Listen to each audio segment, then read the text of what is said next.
everybody. It is 9 o'clock by the clock I'm looking at above my head, so we're going to get going.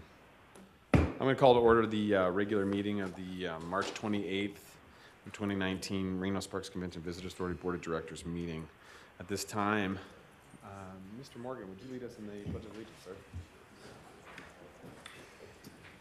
I pledge allegiance to the flag of the United States of America and to the republic for which it stands, one nation, under God, indivisible, with liberty and justice for all. Thank you, Mr. Morgan. Appreciate it. All right, we are on to, I'm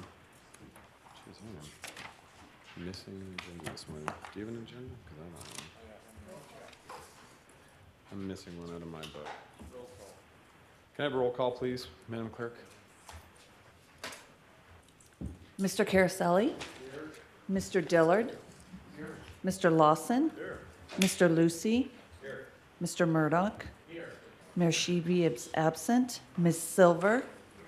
Mr. Sturbins? Here. Mr. Wood? Here. Thank you, Madam Clerk. All right, looks like we have a quorum, everybody. All right, we are on to item B, public comment. Is there anybody, I don't have any cards signed into this time. Is there anybody in the public that would like to speak under public comment? Seeing none, I'll close public comment, bring it back. Looking for an approval of the agenda this morning. I have a motion by Mr. Murdoch, second by Mr. Wood. All those in favor signify by saying aye. Aye. All those opposed? Motion carries unanimously. We are on to item D, approval of minutes of the March 28, 2019 Board of Directors meeting. There are some adjustments that need to be made really quickly to the minutes. We did have, the minutes are correct from my understanding. At this point, the only thing that is missing in the minutes currently is there was some written public comment that was submitted to the clerk that was not included in the minutes in the packet. We'll just make a note of that and have the clerk put those in the minutes. But are there any other changes that any of the board members would like to make this morning? All right, seeing none, I'll look for a motion to accept the minutes with those with the amended public comment added to the packet. Motion to approve. I have a motion by Ms. Silver. Second by Mr. Murdoch. All those in favor signify by saying aye. Aye. All those opposed. Motion carries unanimously. All right. On to presentations. We're moving right along, folks. Item E1 is a legislative update. I saw our illustrious lobbyist, Mr. Jesse Wadhams, here to present what is going on down in Carson City and tell us all the beautiful things that city has to offer for us. Mr. Wadhams, the floor is yours, sir. Thank you, Commissioner Lucy. Again, for the record, Jesse Wadhams. I want to say good morning to everybody, and please don't send me back there. It's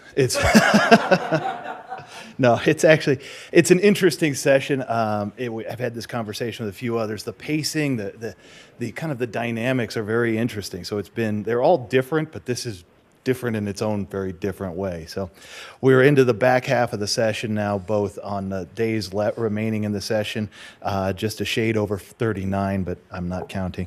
And again, more importantly, we've done the crossover date. So those bills that started in their first house have now had to cross over to the second house. A couple of big dates that I think become much more important now. May 1 is the Economic Forum, and that's going to tell us how much money we have to spend, because there's lots of ideas that we want to spend some money on. May 17th is the second committee passage, and then May 24th is the final House passage. A couple of bills that I've highlighted for you guys before. AB 244, which was would have created a kind of a WC1 committee. The last time we talked, it was very broadly drafted to essentially do this again. It has been amended and now clarifies that that's only for Carson City. So that's no longer on our radar, at least for the moment. There was AB 324, which was a room tax surcharge for 911 services. That is now, did not make that committee deadline. AB 160, which was would have added a couple of ecotourism members to the Nevada Commission on Tourism. That also did not make it past the deadline. But there's still a bunch of bills we're still watching. Not the least of which is I saw the folks from the airport here. AB 242 Regional Air Service is moving along. Looks like it's moving along very well. In fact, AB 486. The bill, I didn't mean to Excuse me. interrupt Oh no, please. Jesse, is that the bill that provides the air service, Reno, Elko, Vegas? That's correct. As my understanding of the reading of the bill, yeah, that is the air service for the small hubs, the smaller airports to get Elko, and I'd love to see Ely back on that, but that's me. AB 486, that's a division of outdoor recreation into the Conservation and Natural Resources Department. That's something we're just keeping an eye on. There are a whole host of public records and open meeting law bills still remaining out. AB 371, SB 183, SB 287, SB 388 are all those bills we're still watching on sort of the public meetings, the records that are out there. SB. On the Yeah. recreation bill, Yeah. how would that affect us? It really wouldn't because it moved Mr. over. DeLone, I'm going to have to ask you to talk into the microphone. This all has to go on the record, Phil, because we're going to make these bills do that. On the recreation bill, do you see any crossover to our agency? Not in any specific terms because it doesn't hit the tourism side, because they moved it, or this bill was more specific to conservation and wildlife. So I think that what they're trying to do is kind of a bit of a marry up with the wildlife, which does the hunting regs. So this is more looking at, hey, how do we kind of synergize hunting and then outdoor recreation? So we're going to try to have those two areas as priorities inside of wildlife. So no, it doesn't cross over into tourism, but it's one of those, it mentions it's a new department. It's kind of got some level of crossover, so I want to keep it on the monitoring radar, but I don't see it. SB 119, we're continuing to monitor. That's OSHA regulations for certain workers now at certain trade shows. And then I guess I would be remiss if I didn't at least mention AB 368, which was the remodel bill for the convention center. That was withdrawn, basically looking at more of a comprehensive package in the 2021 legislative session. So happy to answer any questions if Phil's got more. So. Well, I think you answered all Mr. DeLone's conversations. Well, there you guys are on the sidebar there. Which were all off the Does record. anybody else want to have a conversation with Mr. Waters at this point? Well, we'll entertain any other conversations for the illustrious lobbyist. Anybody? No, seeing none. Mr. Wadhams, thank you so much for the report. Really appreciate all the time and effort you're putting in down there in Carson. I know how challenging it can be certain days. It has its moments. You know, I'm sure, and Wednesday Tuesday was an interesting day for you guys. Tuesday was a long day. Yeah. The crossover day is always kind of an interesting one because you never kind of get a sense of what's going to, the floor can change quickly. So I do have a quick question and just something to point out. From my understanding with the May 1st Economic Forum, currently the current fiscal demands that are out there, and this is an estimate, but there is an estimate that is about $1 billion in excess of what the current revenue structure is in regards to asks based upon the legislation that is currently moving through. I had not heard $1 billion, but it is there are a lot of asks, and there's always not a preamble, but the bills all kind of have a component that we'll talk about contains an unfunded mandate or contains appropriations not requested within the governor's recommended budget, and there's a whole host of those bills. The money committees are now starting to process through all of those additional recommendations that are not inside the governor's recommended budget, and then once we see what the Economic Forum actually comes out and says, I think we may actually see further refinements, hopefully not major refinements, to what the governor's recommended budget is, because I tend to think they're probably not going to be very aggressive in what they're projecting as state revenues going forward. We'll see those white sheets come out probably roughly a week after the Economic Yep, Forum. exactly, and so we'll start to see where exactly the Economic Start closing Forum. budgets. Okay, great. Thank you, Mr. Wadhams. All right. Seeing nothing further, we'll close this item and bring it back. And there's really no direction that we need to give, so we won't take any action on this. You could tell me not to go back. No, you're going back. Matter of fact, go get your car. Head south, buddy. Thank you. Thanks, Jesse. All right, Mr. DeLone. Thank you, Mr. Chairman. We'll address the staff updates now. This week, the entire leadership of the United States Bowling Congress visited the destination to review the construction progress on the National Bowling Stadium. The clients left town very happy and very pleased with the work in progress. Completion is still scheduled for October 4th. USBC anticipates 8,000 or more teams for next year's tournament, and during the tournament, the USBC will address the next series of bookings with our destination. Currently, they have a series of tournaments booked through 2026, and next spring we'll discuss future dates beyond that date. The mayor's not here today, but the RSCVA wishes to go on record to thank City employee Carrie Koski, the capital projects manager, for doing an outstanding job. She has been integral to the success of the project and has, most importantly, kept the work on budget and on time. In conclusion, the bowlers are happy and pleased with what they are seeing in Reno. Progress moves ahead with our divestiture of Wild Creek Golf Course. We anticipate closing escrow on the property next month in mid-May, and we do not anticipate any difficulties in closure.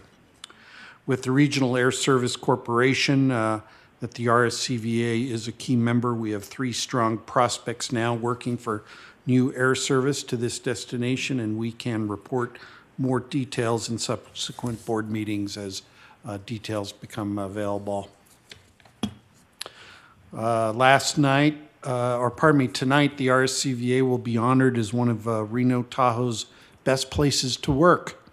And this has been identified by the Northern Nevada Human Resources Association and the Reno Gazette-Journal, and we're very proud to be a finalist. And I'd like to thank all of the RSCVA employees for making the RSCVA just that, one of Reno's best places to work.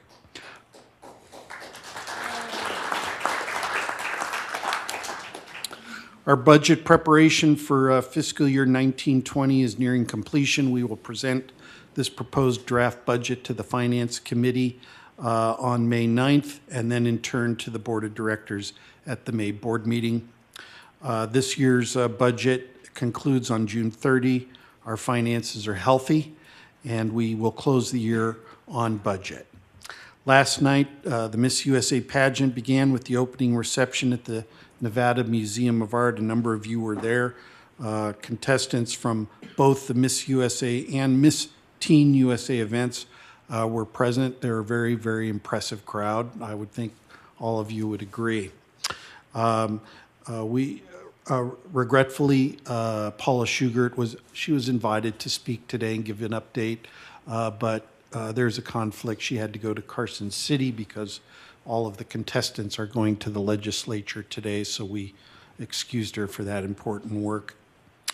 We're delighted to have the event here in Reno Tahoe. The filming of the actual pageant will take place in the showroom of the GSR beginning at 4 p.m. on Thursday, May 2nd. And of course, we have sent invitations to all board members and electeds at Washoe County, City of Sparks, City of Reno. Mr. Chairman. Thank you, Mr. DeLone. And I do want to point out, we do have Dan Morgan with us, who helped to organize that last night's event. So thank you, Dan. It was a wonderful event. It did come off very nice. It was well attended. It was unbelievable. The vice chair and I got the opportunity to speak to some of the ladies last night, and it was just amazing that they're how articulate and how forward and personal these women are, and just impressive. So I look forward to the whole event. So with that, we'll take it over. Ms. Cunningham. Good morning, everyone. I'd like to draw your attention to the scorecard in our binders. And I'm going to focus on the first one, the monthly snapshot for February. As you'll see, the top portion in terms of web sessions. It was a great month as compared to the previous year, but I want to remind everyone that when we're looking at website data, it's really important to for us to take a step back and look at it quarterly, because advertising, and there's so much that will impact these numbers on a monthly basis, and we keep an eye on that as well, that helps to stabilize the numbers because of fluctuations.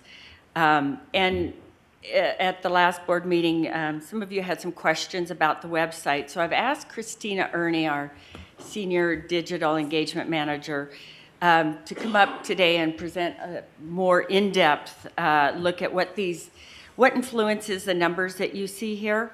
And she'll give a quick presentation on our overall digital strategy.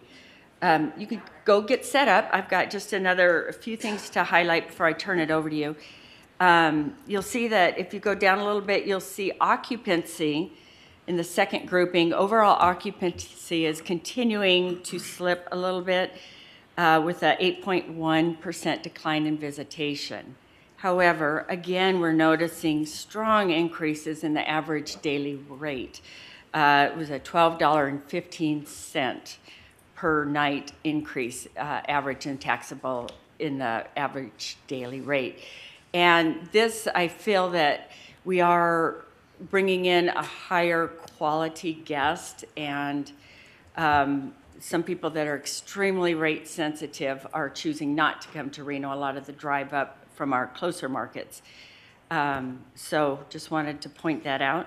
And you'll see that another strong indicator that we look at is the air passenger number, and Marilee will speak about that. They have continued to kind of bump up. And to my point that we're getting a better guest, those that fly in, and as the airport numbers, passenger numbers are going up, we're the less desirable drive-in visitor that does not spend as much money as those that hop on the airplane and come for 3 or 4 nights. That's where that shift is occurring. So with that being said, I'd like to introduce Christina Ernie and give you a quick overview on some of the things that go into our website and our digital marketing. Thank you. Welcome, Ms. Ernie. Thank you.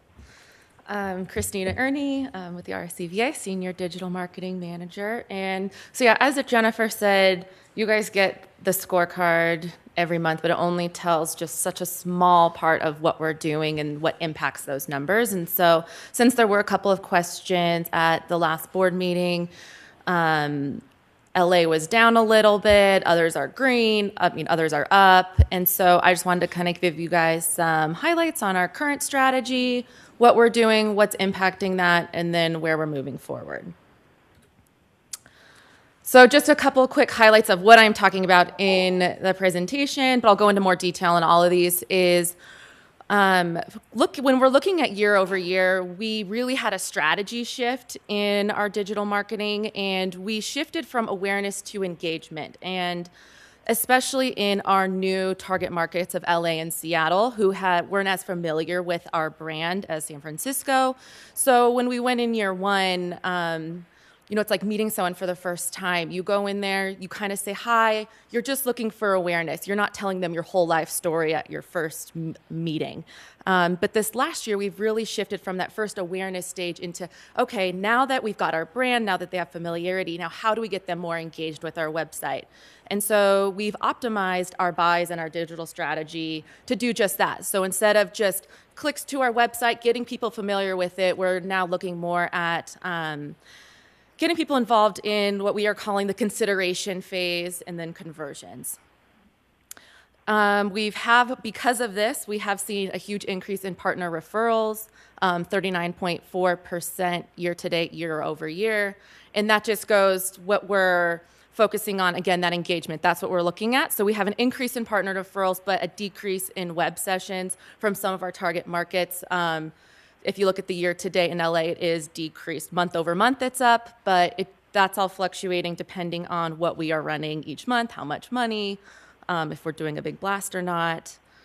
And then we have also been really focusing on this past year our SEO efforts to make sure that when you are Googling that we arrive on page 1 and at the top of page 1.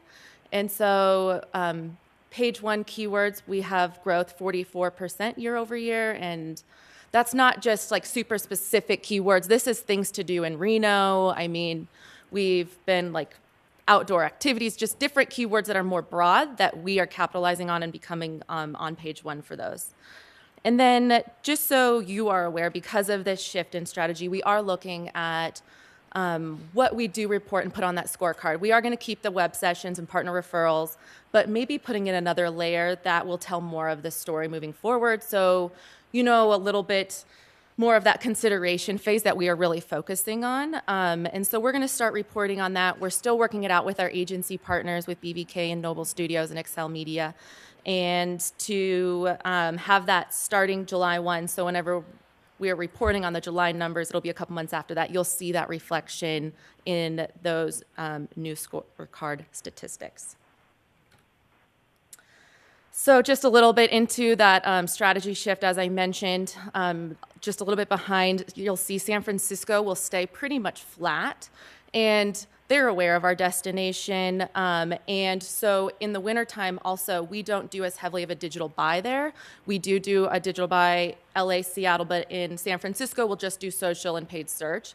And so display ads and some of those awareness buys aren't running in San Francisco in the wintertime. So that's why some of that awareness click-throughs aren't coming through. So that's why that one's flat. LA, just so you know, it's down, but the bounce rates, the pages per sessions, the site duration for both LA and Seattle are all up, and user actions are up significantly as well. LA is up 29%, and Seattle is up 88%.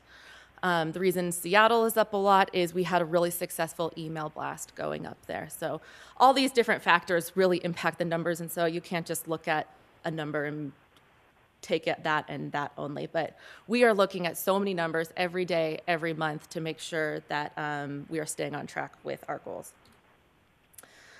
As I mentioned, you know, the fluctuation, it's based on, these are all the things that aren't our website that fluctuate the traffic to our website that we do. These are just some of the buys we do. Like I said, if we have a really strong email, that's going to skew something. If we're running a national content buy with a Matador network or an outbound collective, that will skew something depending on where their following is. So just want to give you a bigger picture of some of the things that we are doing that also impacts those numbers that you get reported to every month. And then also the shifts in flights and the spend. So I put together this graph just specifically on the LA market, since that's where the question was. So as you can see, the spend are the bars, the blue bars, and then engagements are something that we measure, user actions, and then the web sessions is the gray line, and you can see that it definitely directly correlates with how much we spend. And so even like that day-to-day, how much we're spending and what we're doing with buys, it all goes together, which we want to see. And it also shows how much importance it is to keep that spend going in those markets, that it is making an impact. We can spend money, but for them to take an action on it is where we see positive growth and encouragement that they might come to our destination. Looking beyond the paid spend, you know, most of our traffic is from paid, but the organic also gives us a good picture as to if we're making an impact or not. So as you can see, all these numbers, sessions, organic sessions are up 53%, users are up 64%, partner referrals are up 26%, newsletter signups are up 25%, our page 1 rankings are up 44%, and our traffic growth from target geos organically are up 60%. And so, you know, this is from non-paid, but then of course also if someone sees a billboard, you can't click on a billboard and just go directly to our website. So if they're Googling for Reno Tahoe, this also includes all of that as well. But we are making an impact there. Just to give you a little bit of a high overview, this is just our website. We look at all those other channels that I had mentioned before super closely. And we look at so many key factors within each of those channels, but this is just the website alone, things that we are looking at practically day to day with our agency partners. We have our goals up top, some of the key indicators that we are hitting those goals, and then all the factors are down below that we are filtering in within the indicators to reach the goals. So, I mean, you guys see the number of sessions in the RFPs, but we are looking at other things as well. But, you know, we really think the number of sessions is a good indicator to report, I mean, to you guys and from our target markets and whatnot. So I just wanted to, I don't know if you want to go over any of it, but. So as I mentioned, just moving on to some of the key things that we've really been focusing on this last year. One of them has been search engine optimization. As I said, there are over 73,000 people who search on Google every second. And if you're not on that page one or near the top of page one, you don't get clicked on. And so it is so important to optimize your content on all the pages of your website for when people are searching specific things, generic things, that you are coming up as a top search result.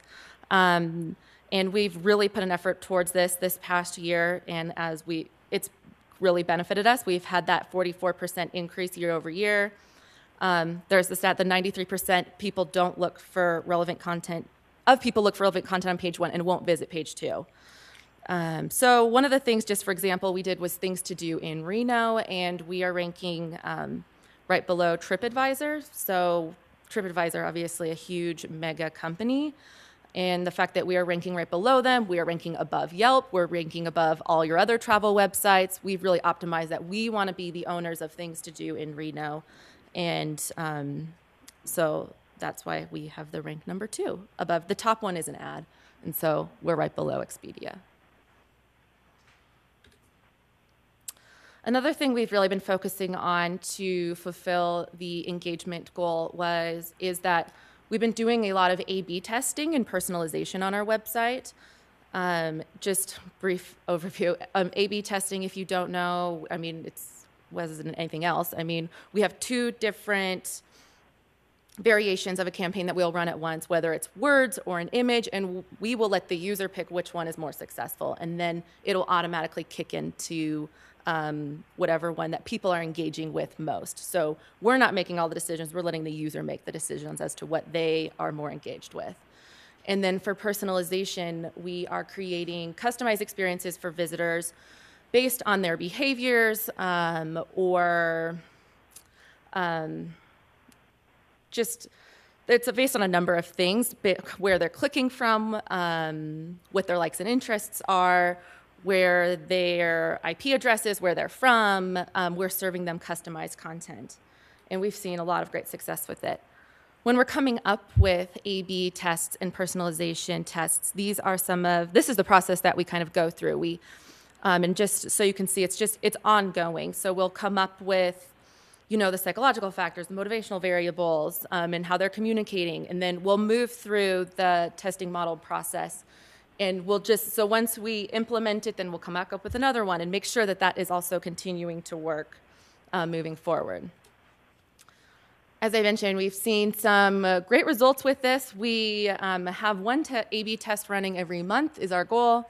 We've had 8 of the 12 of the past ones we've done have been winners, and the average winner produced a 72% in lift in conversions, which that's people who maybe didn't like the old one, or the previous call to action, for example, and doing these tests increased it by 72% average.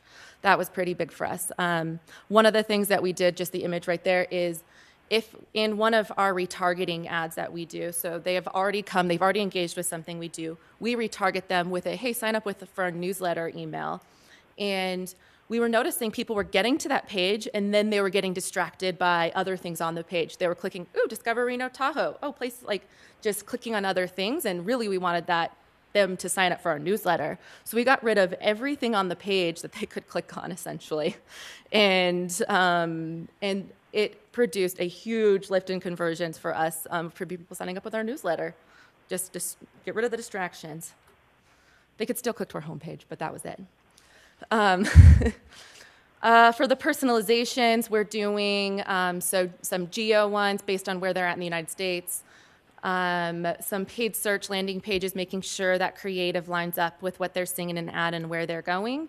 And then one of them that we've recently done is our top navigation bar, as we all know, is really important for content. And so, one of them that we have is newsletter sign up. So they go up there, they sign up for the newsletter. It used to be, it still said newsletter sign up there. And we were like, that is a waste of space because they've already signed up. They can't, no matter how many times you sign up for the newsletter, you get the same newsletter. And so we now have it triggered. So if you sign up for the newsletter, now you're going to get our insider's guide that we've recently produced.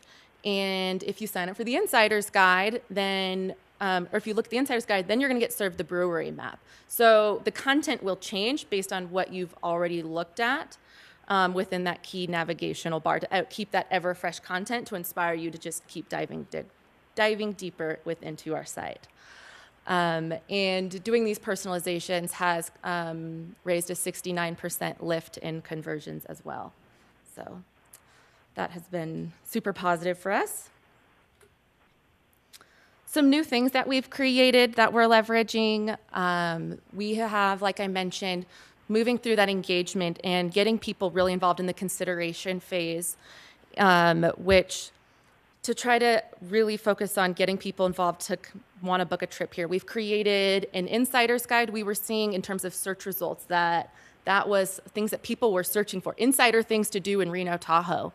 And so we took some of this searching information. We're like, well, we need to create a guide to not only get that SEO traffic, that search traffic, but then we can also, this is another way that we can highlight all the wonderful things within our destination. So we've created an interactive insider's guide. We've created an interactive brewery map.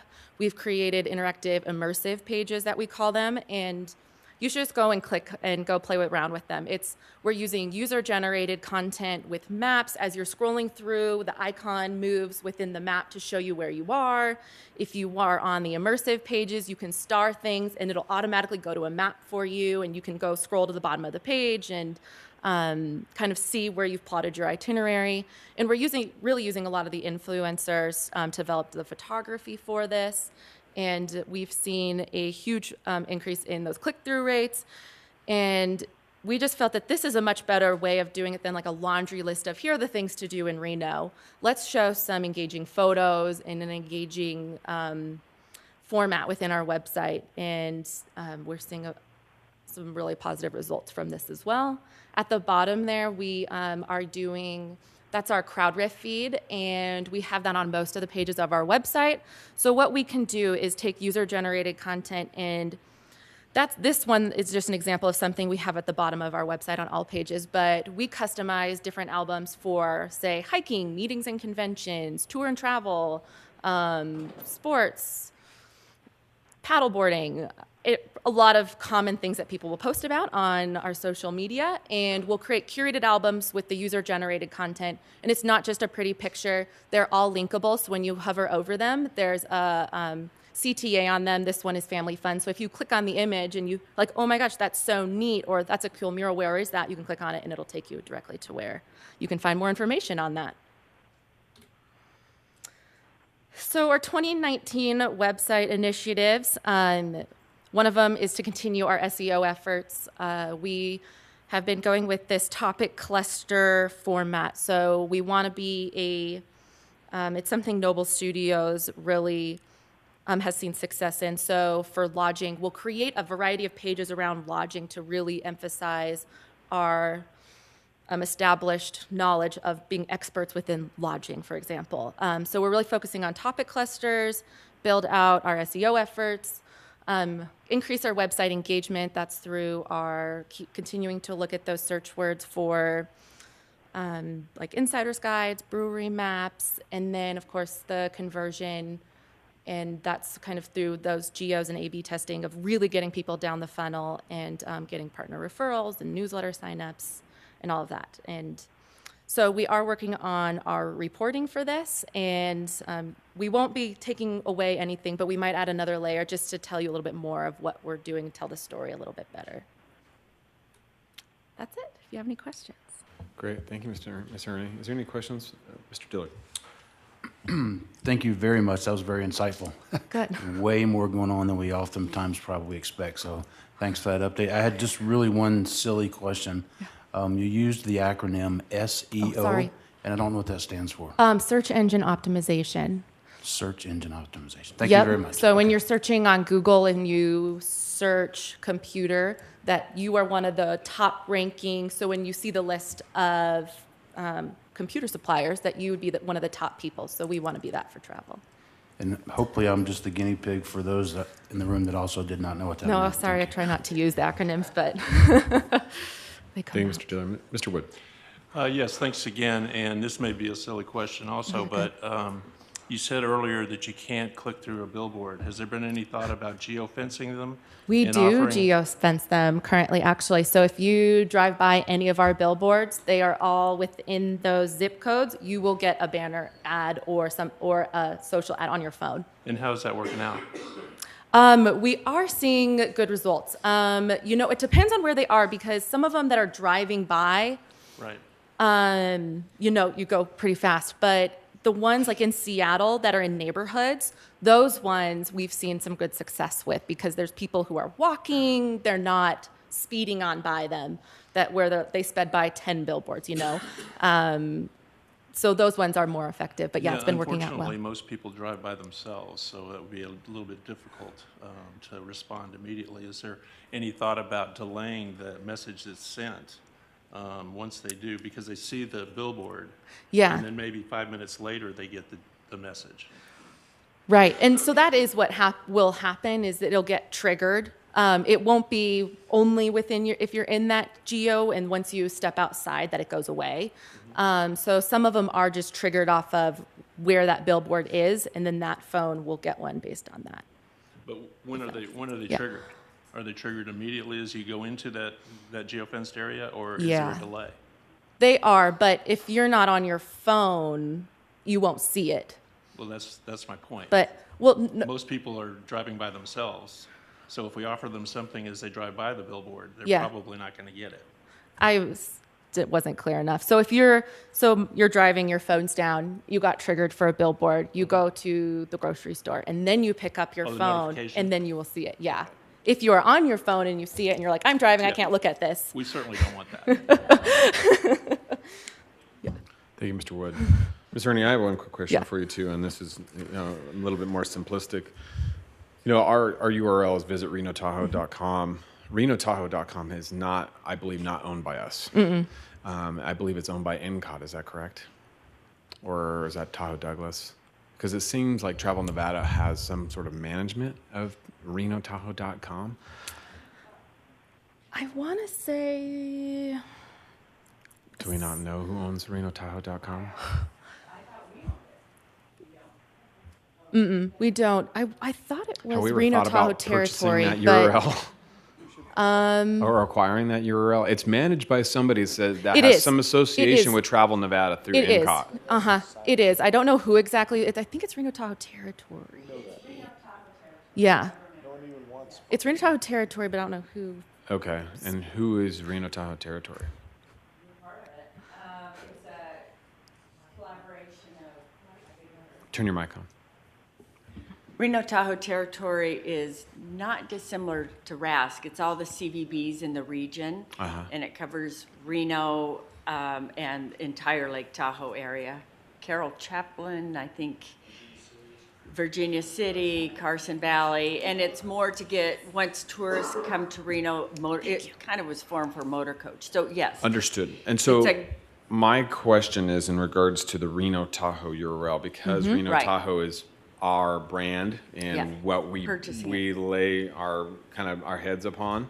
The understanding is when people search, Yeah. because if you go Google Reno Tahoe, Right. ours, Visit Reno Tahoe, will come up above Reno Tahoe, but it does come up right below us.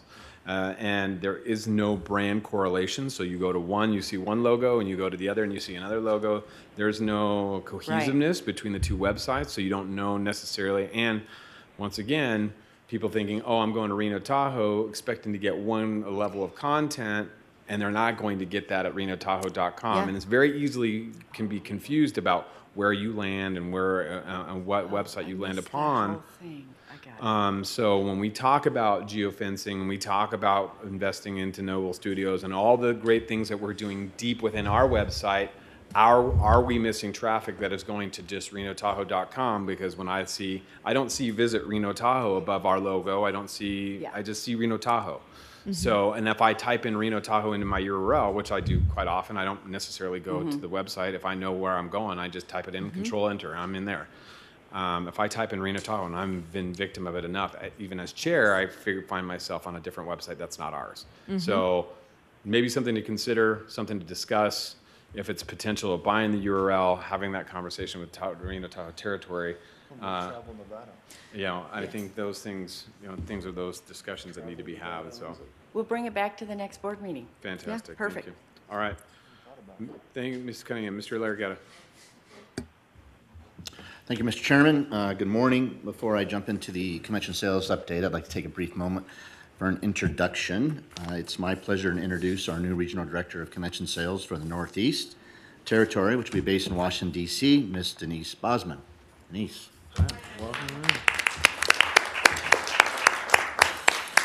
Prior to joining the RSCVA on April 22nd, Denise held positions with the National Association of State Development Agencies, Council for Community and Economic Research. She was also a senior sales manager for the Chesapeake Beach and Resort. And most recently, for the last 7.5 years, she held the position as Director of Sales for Visit Annapolis and Anne Arundel County. Look forward to working with Denise and joining Jennifer Abdenor and continuing to bring us business from the Northeast. Welcome, Denise. Thank you. Quick update on the scorecard. Is she booking me today? For the month of February, gross produced room nights were 9,919 against a goal of 19,139, which obviously is not a positive result. That being said, through February for the year to date, we're pacing at 92% to our annual room night goal. When you factor in the interbike cancellation, that puts us at 59% to goal net. For the month of March, we did make up some of the deficit in February. We produced 49,539 room nights against a goal of 42,305. So where does that put us year to date through the first 9 months of the year heading into, the first 10 months of the year heading into 9 months, April, May, and June? We'd been 98% to goal against pace. So far for April, as we sit here today on April 25th, we've already exceeded the monthly goal by approximately 5,000 room nights. So where I was going with that is we head into the final 60 days of the fiscal year, we are ahead of pace. May and June are notoriously very large goal months in terms of room nights, but we feel confident that we will meet and exceed the 280 gross, and then obviously factoring the interbike cancellation. Updating the convention sales team site inspection results for the month of March. We conducted 10 site inspections representing 20,096 room nights. 6 of the 10 sites will turn definite, and those 6 represent 13,701 room nights. 3 of the sites have high probability going definite, and they represent 4,472. And the remaining site is still looking at several cities qualifying that piece of business, but obviously we are doing what we can to entice them to select Reno Tahoe. Out of these 10 sites that were conducted in the month of March, 60% are represented by new business. New meaning that they have not been to the territory, the destination prior, or they have not rebooked in the last 3 years. The team also completed several activities this past month in respective to their territories and in market. Examples include, but not limited to, the PCMA Southwest region in Huntington Beach, California, Experian and Vision in Las Vegas, Meeting Industry Council in Denver, Colorado. We hosted a luncheon in Denver with 25 qualified meeting planners. We also participated in MPI Cascadia in Tacoma, Washington, MPI Mid-America in Chicago, Conference Direct Annual Partners Meeting in Atlanta, USBC Convention Annual Meeting in Las Vegas, Connect Sports Diversity Conference in Fort Lauderdale, and CSAE in Tacoma, Washington. And then the last major event was the PCA Capital Chapter event in DC. That concludes my update for today. Any questions I can answer for anybody? Any questions for Mr. Larragetta or the sales staff? Mr. Larragetta, I think, and you pointed this out, and just to confirm, the reason that the scorecard shows that we're 53% is because of the inner bike back out, correct? That is correct, sir. Okay. Yeah, Mr. Lawson. So when you, how do you factor that in, Mike? How do you score that? So last year, well, actually in this fiscal year, they consumed a third of those room nights. Correct. Did we book them all So at the contract date? We booked 3 of the 5 years. We can Okay. take credit for 3 consecutive years. So since 1 consumed, we then take the hit for 2 of the 3 remaining years in this fiscal. Okay. So out of these 67,000 room nights that we're taking credit for last fiscal, we are now applying a cancellation of approximately 44,000 for this fiscal. So wouldn't it be more prudent to put them in the year that you're going to consume them? If you lose them that year, then you're only losing that 1 year. It's a discussion we have had, and these were the policies that were established when we came on board, so they were in play. It definitely is something that we may want to discuss as a board and get your Just thinking, feedback. that's a pretty big hit, and it's going to make it look bad, and if you don't know why, that's a lot of red. Right. And another thing that we have considered, and I've discussed with Phil and Jennifer a little bit, just internal conversation, is that when we have a major program like that is a multi-year booking, there's, depending on the stakeholders' individual contracts, there's significant cancellation revenue that can be applied to those canceled rooms. And the reason why you have cancellation revenue in a contract is to offset obviously lost room nights. It's difficult for a hotel to make that up sometimes. And I have had a conversation with Phil of, would it be prudent to entertain what that cancellation revenue represents in room nights for those individual participating hotels, and should those room nights be deducted from the cancellation that we take, which would somewhat get to where you're going to alleviate some of that major cancellation. I don't think it changes the way you pay your salespeople or anything. It just, from a scorecard, It doesn't look good, yeah. yeah, I mean, I don't know that that's the way I would run my business, but, Valid point. okay, I thank you. think a couple of remarks there, Ed, would be cancellation fees aren't subject to room tax, according on the practice now. And your idea of spreading the huge hit across a couple of years is actually a common sense approach. Last year when we booked Interbike, the goal, convention goal was 260,000, and the team ended up at 314,000 because of that windfall of Interbike. And then we recognized 1 convention. Now we have to take a hit for about 44,000 room nights. This year, the team, we believe, will hit the goal this year of 280,000 future business booked, which is a very good accomplishment. We may even go over that. But then, of course, we'll be penalized in 1 year for that 44,000 room night hit. So we could, with the board's blessing, look at spreading that, amortizing that hit across the actual years that they were booked for. Looking at it, I think it definitely affects your goals, and if it was, so we wouldn't have had 314,000 room nights last year, we would have had right at the goal of 260,000. Correct. And then this year, instead of taking a 44,000 hit, we would only take we wouldn't take a hit, yeah, because we consume those room nights. So you'd be dead on goal. Correct. Okay. Mr. Caraselli. What do you and the staff think? Michael can weigh in. I would say I think for the staff, it's a little demoralizing to take this huge hit. Well, We should take the hit because it's justified. You got credit for the booking. Now you have to back out the booking. And that's the way every hotel operates that I've ever worked in. And I would think Michael would mirror that, but it would be a little bit more palatable if we could spread it across a couple of years. so what I would recommend, if it's at the board's pleasure, obviously we can take information from you today, but I think it's probably prudent that we bring this back for further discussion, so that we're not violating open meeting law, and that we are going to agendize this properly so that the right people can be at the table for that discussion. But I think it is a discussion we need to have, so maybe we have Mr. Larragetta bring back a more in-depth with Mr. DeLone discussion about maybe some potential options and what the staff would prefer, what they would like to see. We'll agendize it, sir, for next month and have some documentation for the board to consider. That'd be fantastic. Mr. That's what I Carousel. was gonna ask. When you represent next month, first thing I'd like to hear is what the staff thinks. What is your recommendation that your due diligence has led you to? So, Be happy to do that. That'd be great. Thank you. All right, Mr. Jimenez. turn this off. Thank you, Chairman. So tourism reporting for the month of February, the reported room night totals were 49,657, or a decrease of 9,379 room nights from last February.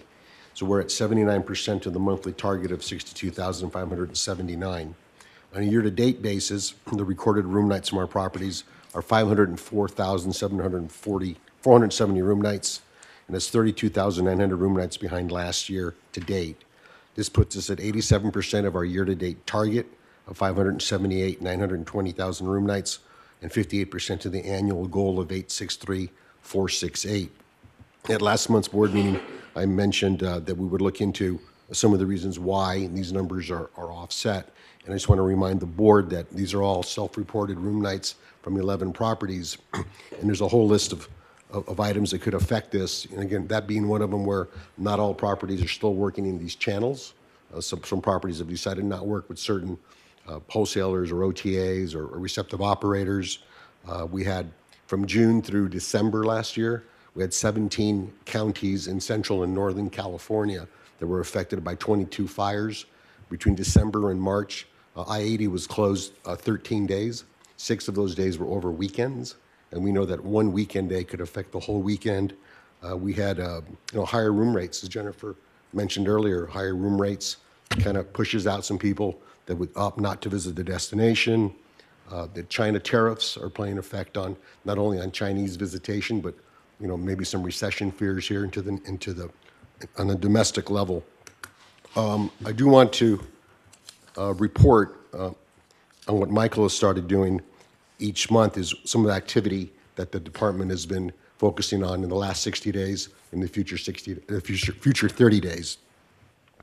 So in partnership marketing, we've been running co-op with Expedia, Hotel Beds, and MailPound. And MailPound targeted 55,000 travel agents. In the next 30 days, we're going to continue working with Expedia, Hotel Beds, MailPound, and we're launching a new campaign on the GDS, the Global Distribution Systems, with Sabre. And that'll affect travel agent bookies that are booking a higher ADR into the destination. On the trade show front, we've attended North American Journeys Receptive Tour Operator Show, the Go West Summit, Ski Tops, National Tour Association's Contact Show, Mountain Travel Symposium. And for the next 30 days, we'll be at the Hotel Beds Market Hub, International Powwow, which is the U.S. Travel's big trade show for international inbound business into the country. And we'll go with Travel Nevada on the Canadian Sales Mission. As far as FAMs, we firmly believe that seeing is believing, and we're well on target to double the FAMs that we conducted last fiscal into this fiscal. In the last 60 days, we had a Go West Post FAM. We had a FAM from Canada. We partnered with Vail Resorts for a FAM from China. And then we also partnered with United Airlines with a FAM from Singapore. And then coming up in the next 30 days, we do have a MailPound FAM. And then finally, on the China front, we attended the Brand USA Roadshow in China. We, not us, but the team, the PhD team in China, Active America China as well, where 65 tour operators were flown in from China for a trade show in Anchorage, Alaska. And then on the next 30 days, rounding up, what we're going to be doing is ITB China, IPW, and a PhD Media FAM coming into the destination. Any questions? Any questions for Mr. Jimenez this morning? Getting off easy, Art. All right. We'll move right along. Thank you, sir. Mrs. Isaac, do you have anything this morning? All right. Mr. Chisel. Robert Chisel, Director of Finance, real quick. As was mentioned, we're continuing to work on the budget, and the capital plan will be going to the Finance Committee on May 9th. In your packet is the interim financials for the month ending February and the year to date for February. Just real quick highlight, room tax collections are at about 23 million for the year to a budget of 23.1 million, while tourism surcharges are at 3.4 million to a budget of 3.6 million. So overall, we're about $275,000 below budget, which is still within the margin of error, we believe, but it is up from last year by about $845,000.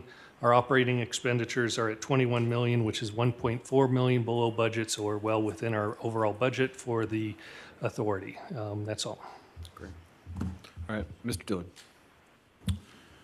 Thank you. I have 3 topics that I'd like to ask some questions on. The first one will come from the February scorecard, and simply just from my own understanding, a general question. I see we had about 307,000 air passengers, and I'm curious if anyone knows how that ranks us as an airport. Is that? I think Marilee can probably answer that during her presentation. Thank you. Okay, thank you. Fantastic. Next, also on the scorecard, if we look down under the GM goals section, I'm curious if we could get some clarification or some understanding on what's driving the significant year-over-year increases for February for the convention center and the event center. Those are obviously significant percentage increases. Just curious what the driving factors were.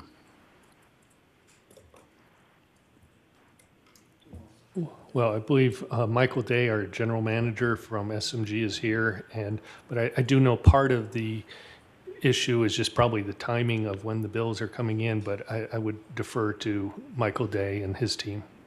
Okay, I'll hold off until that's coming up as well. And then the third question, on the financial statements, I see that both for February and the February year-to-date, we're having some pretty significant favorable savings on our promotion and advertising. And I wonder if that's timing or if that's deliberate and if it's going to be kind of what the status is. It feels important to use our budgeted marketing spend. Yes, thanks for the question. We made some changes in our plan about mid-year. We were seeing that the numbers out of Seattle weren't performing as we had hoped, and we also didn't have the airlift that we had hoped for. When we got the visitor origination analysis for 2017, we made some changes, and we reduced our media spend in that market. And we were holding back some money for the possibility of going into another new market. Portland was one of them at the time. So we held back some of that money. We're still holding on to it because we continually evaluate opportunities in new markets. We may not spend that money this year and are hoping to be able to use it for next year if possible. Thank you. Any further questions? Mr. Murdoch.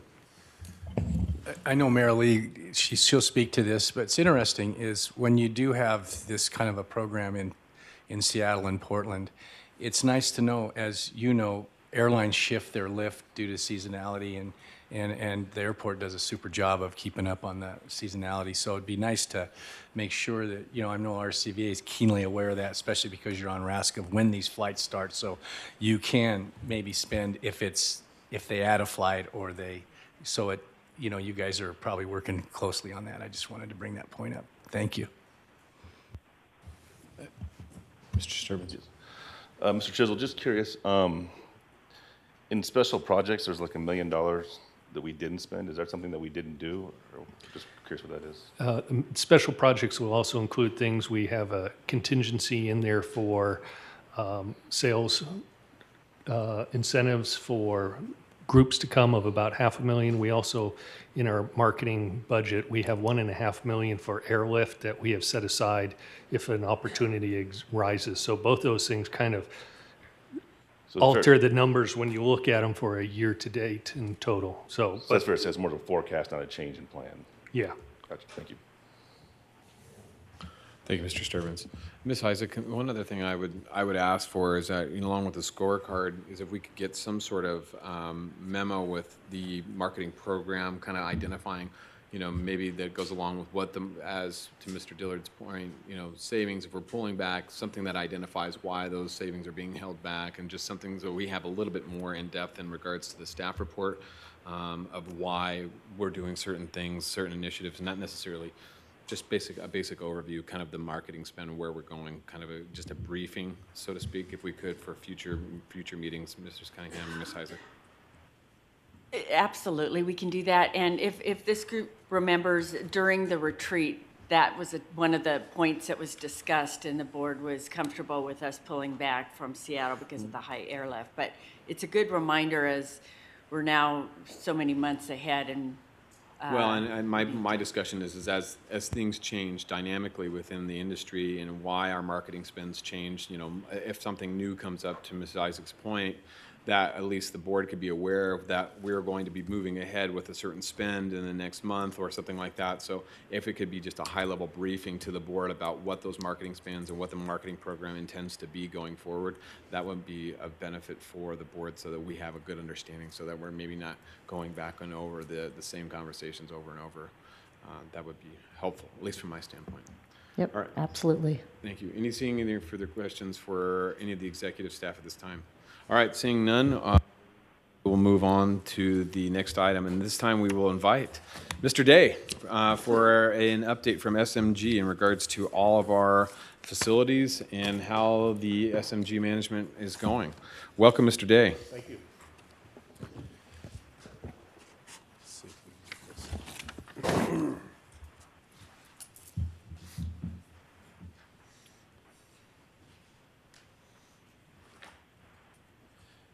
Loaded.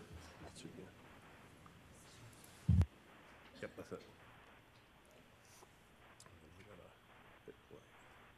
All right, there we go. Mr. Chairman, Mr. Co-Chairman, ladies and gentlemen, good morning, friends of the board. Good morning to all of you. For the record, I'm Michael Day. I'm the general manager for SMG Reno, managing the 4 properties under the umbrella for RSCVA and this board. I'd like to start with just 2 quick personal notes. One, I wanted to share my new elevator pitch, and that is that I've been fortunate to host shows and tourism events on every continent on this planet, in the North Pole and the South Pole. But the place that I paid to vacation was here in Reno, Tahoe, and now I get to live and work here, and it's fantastic. So thank you. It's a glorious place to be able to share with our friends who come visit. On a second note, you may notice my voice isn't all with me today. What I thought was some allergies yesterday turned out not to be allergies, and the talons are digging in tight today. So I brought my executive team with me, so I'm going to have to go to the bullpen probably early and often. Dante has a wicked curve. He's going to talk about our savior department. Renee has an amazing changeup. She's going to talk about her long relief, our long reliever. She's going to talk about the efforts going on in sales and marketing and our survey results that we now have in. And then our big fastballer, Todd, the Thunder from Down Under, is going to end up with the financial information, which hopefully will answer that question. I want to start off with just some highlights from the first quarter. We had a great week back in February. We had 3 concerts. We sold almost 17,000 tickets that week. So it was a fun, active week at the Reno Event Center. In the first quarter, we also brought professional bull riding back to the Reno Event Center. We hosted the mayor and the who's who in the city for the State of the City presentation, and we had not 1, not 2, not 3, but 5 sold-out Monster Jam shows at the Reno Event Center. We also had 2 of our biggest and most important conventions in the first quarter. We had the Safari Club International Show and the Wild Sheep Show. We also hosted what is considered to be one of the most respected TEDx presentations in the nation, hosted by the University of Nevada. So that was an amazing night of enrichment and presentations. And we're honored to host that. We also had, out of the Livestock Event Center, the top wrestlers from the West Coast, the top pole vaulters from the West Coast. And that was actually kicked off with a fun moment when they had a young man who rode a motorized skateboard 80 miles an hour and pole vaulted practically to the moon. So that was a lot of fun. We had the Reno Home Show. You could pick out a new boat, pick out a new RV, redesign your backyard, get your back adjusted, kiss a dog. It was amazing. You could do everything there. That was great fun. And then we hosted Jurassic Park with some huge lifelike dinosaurs. One of the things that I believe in is that every winning team needs to have a focused goal, a focused mission that everybody is on board with. And so in support of the RSCVA's mission to bring overnight tourists into the market, our mission that we talk about every Wednesday is to deliver outstanding event experiences. And this is something that we've started to focus on as an event team. Our vision statement that supports our mission statement is that each event at the Reno facilities is the most important event of the year. And to support our vision statement, we have our keys to the vision, and that is good customer service will make people come back. We believe everybody needs a reason and excuse to buy or to commit to something. And although it might be Dante's smoked brisket sandwiches that bring them back, pretty consistently great customer service will bring people back. And so that's been a focus of ours. Hopefully, when you come down to our facilities, you will start seeing ambassadors at the front doors who will greet you with a smile and welcome you. Not wait until you have a problem to try to help you, but to be proactive and try to guide you and assist you before you have a problem. Everything speaks to the customer. And really important to me is first impressions. I believe that everybody is an internal pessimist, and they expect the worst until they hear differently. And so when they're coming in that front door and they think that the lines are going to be long, it's going to be too hot, the food's going to be cold, the floors are going to be dirty, and the floors are clean, and somebody greets them with a smile and welcomes them and makes them feel welcome and good, and then those things that are maybe borderline aren't so bad after all, and they have a better experience. And I think you're going to see those results when we show you the survey results here in a few minutes. One of the things we like to do, we like to anticipate our guest needs and exceed those, and that's what will bring them back time and time again. Our values that support all this, and again, this is what we talk about every Wednesday, is that each patron who comes into our facilities is like a guest in our home. We meet them at the door, we smile, we take their jacket, we give them some food, some entertainment, and when they leave, we say goodbye, can't wait to see you again. We believe in the highest levels of customer concern. We also believe and value smart business. Everything drives profitability, and before we throw money at a problem, we're going to put some sweat equity into it and try to solve it without throwing money at it. And that it's a team effort. It's SMG, it's RSCVA. We all work together to achieve those goals. One of the things that we talk about is best practices. And so SMG has been managing facilities since 1977. We started with the Superdome in New Orleans. We still manage that today. And through all of those years, we have developed a group of policies and procedures, if you will. And they're not the same for every city. Every venue is not the same. It's not a cookie cutter. So it has to evolve and be developed around the uniqueness of the destination and the facilities. So some of the things that we've been doing behind the scenes, back in April, we had our SMG internal accounting and financial review. Nothing major came up during that. A couple procedural issues on how we count out our cash boxes in the box office and a couple concession stands. Those have been rectified, and we responded back to them. This weekend, we have our SMG internal safety and security review. Tomorrow night, we have Old Dominion at the Reno Event Center. We're expecting it to be sold out. We also have, I think, 500 or so of the top volleyball teams from the West Coast taking over the convention center practically as we speak. And so during these two big events, our regional safety expert is coming in to observe how we handle that. We also had early on, back in February, I'll say, we had our venue assessment completed. And the venue assessment feeds what we call our Altum program. Altum is an SMG proprietary program that documents the maintenance history of all vital hardware in our facilities and alerts us to industry and manufactured recommended preventative maintenance of the assets to maximize the longevity and usefulness of that asset. So that's what Altum is. It's our little program that keeps track of everything that moves and works inside our facilities. And as of this week, we've loaded 1,046 assets into the program. We have created 155 work orders, of which 130 of those were preventative maintenance, 16 were non-preventative maintenance, and 70 of those preventative maintenance have already been completed. In addition to our event hospitality training that I spoke about earlier, we do operational trainings every week. Berkshire Hathaway, who was just here, I'll talk about that in a moment, reviewed all of our operations training, gave us the gold star there on the report card. And we're talking about things like injury and illness prevention plan, the safety committee, the aerial lifts, powered industrial truck safety and training, respiratory protection, hazard communications, ergonomics, hearing conservation, lockout tagout program, fall protection, and first aid and CPR. These are all trainings that we've already completed for all of our operations staff at the building. Also, SMG has developed over the years from hosting a number of Super Bowls and Final Fours, some Republican and Democratic national conventions, major events that require multi-agency safety and security processes. And through that, we have brought it down to what we call a SEMP team, a Safety Emergency Manning Planning Team. So the team has now been assembled. We have a representative from the RSCVA, police, fire, EMS, SWAT, the city, and of course our staff. So we'll have our first meeting May 12th of the SEMP team. I mentioned Berkshire Hathaway. They came and did their inspection on us back on Feb 15 and 16 when we had a sold-out Dierks Bentley show and things happening on all 4 properties.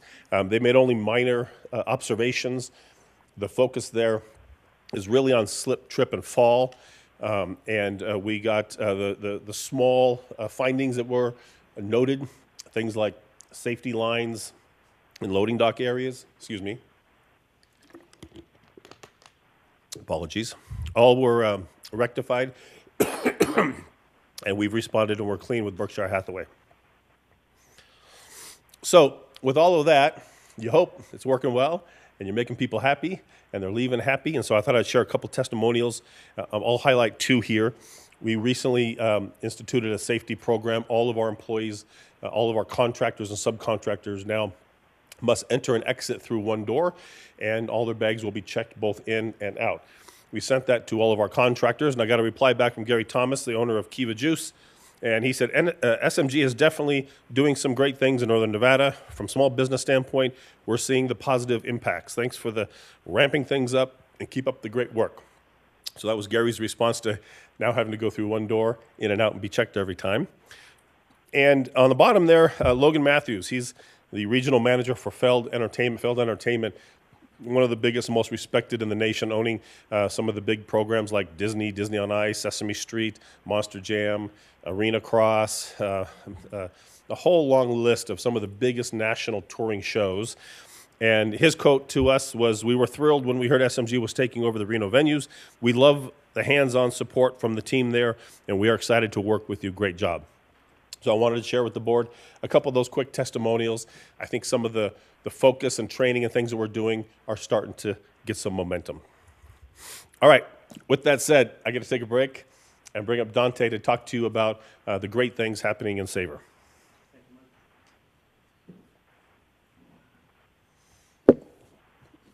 And we got a sanitizer wipe up Yeah, there. sorry, don't touch that. Good morning, everyone. For the record, Dante Nicastro, the general manager with Savor. That's SMG's food and beverage entity. Happy to be here. Thank you. A little temperature check on how we've done. I'll refer to 2 different sets of numbers. One is for the fiscal year after 3 quarters, and the other is the calendar year, so after 1 quarter, 3 months. So as far as gross revenue is concerned, our first quarter, we finished at $1.6 million. It's $1.1 million better than we had budgeted, which is great. Gross revenue year to date for the fiscal is now $880,000 better than the budget. With another stellar month this month, we're rolling about $100,000 better than budget. There's no reason to believe that we won't finish the year right around $1 million better than budget in gross revenue. Cost of sales, that's everything that we put on the plate to give to the guest, including the plate when it's disposable. Cups, everything that goes into servicing our guests, that's cost of sales. It's one of our controllable costs. We finished the first quarter of the calendar year at 18.3%. That's 5% better than the budget. If we were to operate at that budgeted percent, we would have spent $82,000 more in the first 2 months or 3 months of the year. If you put that in a 9-month vision, we're operating at 20.1%, which is 3.3% better than budget.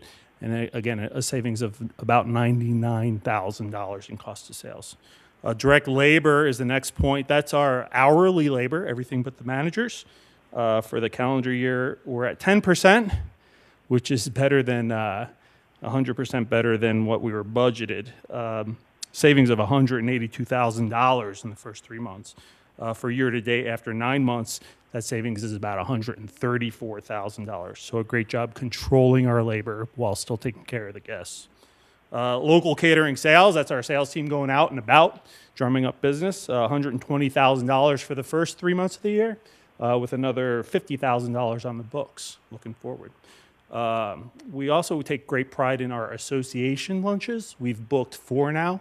And that's a every month luncheon. We actually have one today. They'll come in once, and there's groups from about 50 to up to 200 people. Once a month will come in, and not only is it great for keeping people employed and driving some revenue, but also a great open house opportunity for movers and shakers of the community to come out and see what we're doing there. So that's been very successful for us. Thank you to the board for approving and installing the point of sale system. That's the next point. That's really making it more efficient for the guests and helping us do our jobs. And what we take pride in, and part of the Savor name, is Savor Reno. So we want to savor what Reno Sparks has to offer as far as products. So we take great pride in developing relationships with local businesses, getting away from our master purveyor, shifting business to the local community. So we signed on with Tahoe Lemonade and Glory Cloud Coffee. Glory Cloud's been in the Sparks for about a year now. That's a small, going to grow bigger. This is a game changer for them. So we're going to install that coffee in all our concession stands. So that's a big win for everyone. Goes along with Holly Family Farms, Kiva, who was mentioned earlier, Jack's Popcorn, who has a great story, if you haven't heard it. And then we're not doing all the work here. We have a great support system back in Philadelphia who develop plans and structure for us as well. And part of that we implemented was the alcohol awareness policy, which makes it a little more stringent, a little more safer when we have events that serve alcohol, but it doesn't get in the way of the guests' fun. For instance, we'll rate each event red, yellow, and green. Every concert turns out to be a red event. And if it's a red event, there's a special set of instructions for our bartenders, as well as more hired on security staff, and we use a wristbanding system. So it's safer for everyone involved. So that's the points. That's our temperature check. The next slide, is that my job to forward that? So the first picture there, that's a sample of our menu board. We have them behind in the concession stands. We also have these beautiful new 6-foot LED boards. And that just shows that instead of serving one generic menu per stand, we individualize our stand. So we have a barbecue stand, we have a Latin stand, we have an Asian stand, we have an Italian stand, we have a grill, we have a garden fresh stand. So we can customize a client's event a lot better. Michelle there is the center. She's our pastry chef, our sous chef. She won the American Culinary Federation's Pastry Chef of the Year award. So we're honored to have her anytime you touch our pastries here. They're all homemade, house-made, fresh. That's a photo shoot that they did for her. So that's impressive. We have a lot of talent in that kitchen. And then that last one, I don't know if you've ever been to Baton Rouge, but this is big over there. They do these batch drinks where the portions are controlled, the alcohol is controlled, the labor is done ahead of time. It speeds up service during the events. So you'll see these at our concerts. If anyone's going to the show tomorrow night, we have a Make It Sweet, which is the name of the tour as well. So that'll be our specialty cocktail for tomorrow night. And I think that's all we had for Savor. I'll stick around for questions later. Yeah, do you need to get over to the event? We have a lunch today that I should go over and check. I kind of thought maybe, if it's okay, Mr. Chairman, take it a little bit out of order. If there's any food and beverage questions, do them now, so Dante can get over and make the salads. Are there any questions for Dante or Savor at this time? Ms. Silver.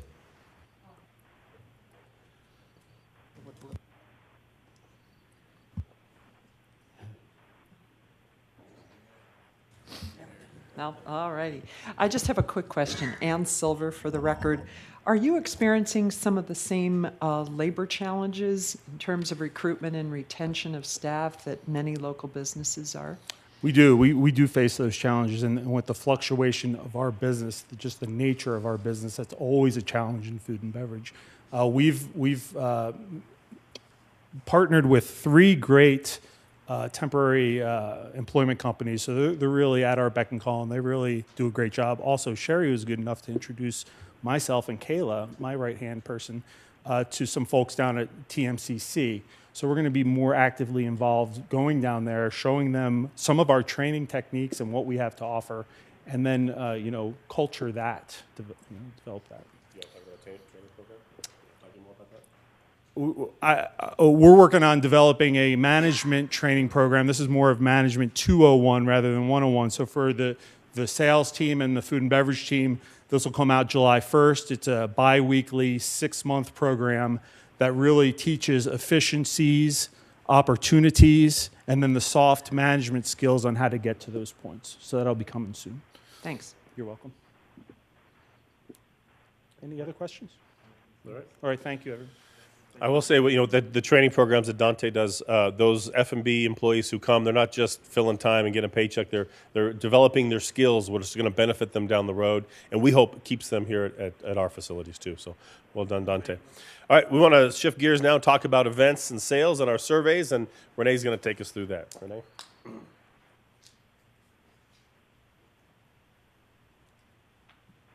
Good morning, everyone. I am Renee McGinnis, Director of Sales and Events for SMG Reno. And our first slide here is to talk about some of the upcoming events that we have going on. As Michael mentioned earlier, we have the volleyball tournament taking place right across the street right now over the weekend. And beginning in May, we will have Jam On It for their basketball tournaments and also the 2019 Men's Junior Olympic Gymnastic Nationals. So we will go into June with the Reno Rodeo. And in August, Hot August Nights, and they are using almost all of our facilities. And then in the fall, we have some concerts taking place. American Fisheries Society and Wildlife Society joint conference is taking place at the Convention Center. We have Hall & Oates, Jerry Seinfeld, and the Harlem Globetrotters. And last meeting, we were asked about our new bookings. So I'm happy to report to the board. Between RSCVA and SMG, we've had 20 new bookings in the first quarter. Some of those of significance, as Dante had talked about earlier, were those associations that book every month and help to showcase what it is that we do to everybody here in the community. We have the NCET annual events, or actually monthly events. We also have Reno Express Indoor Football taking place at the Event Center, and WWE Wrestling. And we have booked Custom Inc. They are actually doing a meeting in June with the potential to do a holiday reception in January. So that's pretty exciting. And federal, again, I talked about the Federal Student Aid Training Conference. That's also a new booking. I'm going to move to the next slide and talk a little bit about the survey program. So we just kicked that off the beginning of May and have had some of the surveys come back and thought it would be nice to share with you what our clients are saying about their events and meetings and programs over at the 4 facilities. So each department is rated on whether or not, well, basically from poor to excellent and on different categories. So the first one we have is the sales department, or sales contact. And the different areas of criteria that we were rated on were professionalism, being knowledgeable, being readily accessible, our responsiveness, and clarity of information. And out of all those, overall, the sales team did 96.5%. As far as the event managers, this one I'm really proud of. They were also rated on the same categories, and their score was 99.2%. As we move into the building operations department, we were rated on the courtesy of the building staff, the cleanliness of the facility, the attendee comfort and temperature, accuracy and timeliness of the room set, and the exhibitor electrical. And overall, our operations team rated a 94.2%.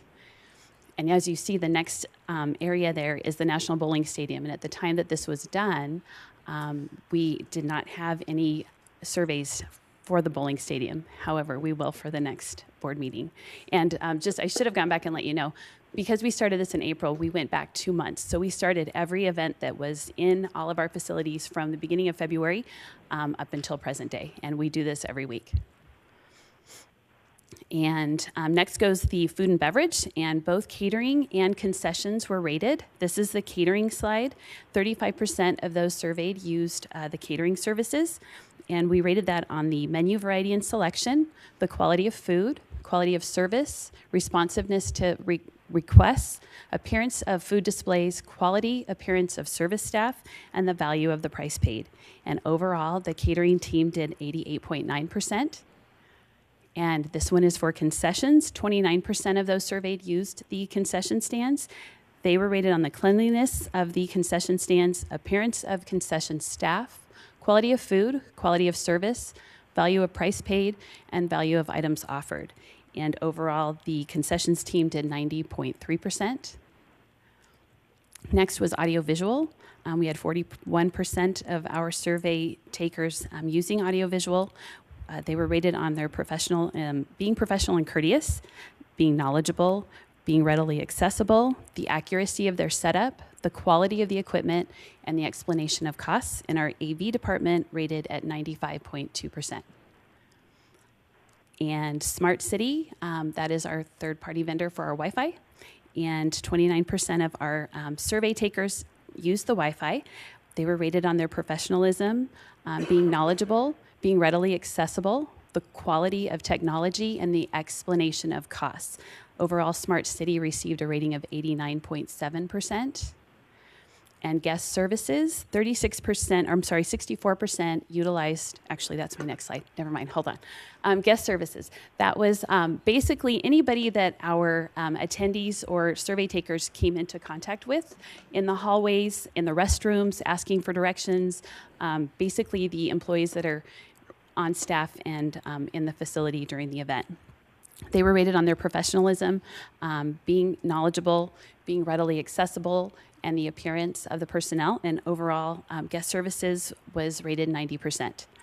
And out of all of those areas, 64% of our survey takers had individuals that they personally wanted to recognize and named those as well. ESI is next. And we have, they were rated on their professionalism, their being knowledgeable, readily accessible, and appearance of personnel. And overall, our ESI security department did 85.5%. And out of all of our survey takers, 54% used our parking. Parking was rated on the staff's helpfulness and the, I can't read that now. Hold on, I need my glasses. Professionalism and their accessibility and the cost to park. And overall, the parking department did an 85.8%. And then I'm now, if there are no questions, I'm going to go ahead and turn that over to Michael. Any questions for Ms. McGinnis in regards to the surveys? Actually, Ms. McGinnis, I do have a couple. Sure. How many of these surveys did we get back in total? Do you know? At this time right now, we have about 8. We've sent out So about 8. Yeah. Well, like I said, it just started April 2nd. Our first set of surveys went out, so we have a very small window. All right. And so you've sent out of those, so the 8 you received, how many did you send out and you got 8 back? We sent out about 30 of them. We went back to every event that we had from February 1 up until that April 2nd, and we continue, like I said, every week now send. So almost a third so far you've converted. Yes. In regards to what you're sending out. How is SMG going about addressing any customer concerns as it pertains to the surveys that they get back, i.e. parking, i.e. security? How are you guys, maybe this is more of a question for you, Sure. Michael. Go ahead. What is your intention to address those concerns going forward? And I know right now we have a small set of surveys, but as we move on, how are we going to address those concerns? Yeah, and just on the small number of surveys, it's very important that you hit people very soon after their event. And for the people who had their events 2 or 3 months ago, they were way down the road, and we wanted to get as much feedback as we could, but we knew we may not get those from February. But moving forward, they're coming in. They're very good about sending them in moving forward. So I think that number of surveys is going to increase a lot before you see the next one. On each one of those surveys, and especially ones where they mention they want to specifically point out an employee, those employees, we recognize them during our weekly staff meetings on the great things that they've done and when they've been pointed out in this. And on the other side of that, we have that guest contact information. So if they had a specific problem that they want to have addressed, then we contact them directly. Of all those, I think there was only one out of the Livestock Event Center that we're going to together reach out directly to him, and most of that was about wanting to get free food into for all of his staff, and so those things we're going to work out. But he was the only one that I felt was passionate enough about his response and specific enough that we should reach out to him directly. Okay, great. Any further questions? Thank you, Ms. McGinnis. You're welcome. Thank you. Appreciate it. Just on a tab onto all that, myself and the team are very proud of the numbers. Even though the number of surveys back is small, the feedback that we're getting is very good, and I think those numbers, almost all of them in the 90s, we're very, very proud of that. We want to keep going up with that. This last slide, and then I'm going to hand it off to finance, was about your visit to Reno. 7% said it was their first visit to Reno. 27% said it was their first a visit to an SMG facility. 73 said that they had been to SMG facilities before. 100% said they would recommend us. And all of those ones who are coming back and want to be reached out, we ask them if they want a phone call or an email. We have that list, and we're reaching out to them directly to get that next business. For those who rotate their shows around the nation and who want to stay in an SMG facility, of course, we pass that on to the SMG facility for that other destination. So we're real proud of all those numbers. And by the way, I do have a hard copy of this up here on your way out. If you wanted to have that hard copy, it's right here. All right, last but not least, we save the numbers for last. So Todd, if you don't mind coming up and taking us through the forecast to the end of the fiscal year. Thanks, Michael. For the record, Todd Martin-Jones, Director of Facilities Accounting. Happy to be here today. Thanks for having me. So what we want to touch on today is a little bit of a snapshot of where we are at the moment, and I apologise, I too don't have my glasses. So what we're looking at up there, so column 1, year to date, so we're looking at those numbers of July through to end of March. And then second column is what we project to do in business for April through to the end of June. And both of those columns rolling up into our full year rolling forecast. And our comparison there is to our full year budget. So, and that's what's represented in our variance column. I don't want to touch too much on the variance to budget. I think we've touched on it briefly, the methodology that was used to put the budget together, with SMG being at our first year of putting a budget together. Probably wasn't the best way we could have done it in hindsight, but at the end of the day, the bottom line number that RSCVA provided us, we tie back to that. It's just that we got to that bottom line number a little bit differently than certainly how we budgeted for 1920, which we went into a very granular level. We budgeted by event, and I think the budget for next year will be a lot more reflective of how the actual events turn out. So looking at our revenues,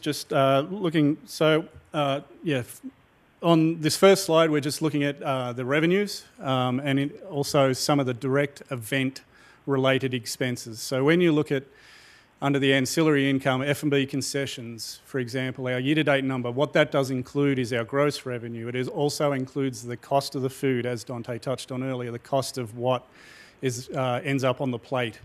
It also includes our direct event labour and temp labour as well. So you're not just looking at gross numbers up there. Also with parking, for example, it's our gross parking revenue that we take in when the vehicles come through the door.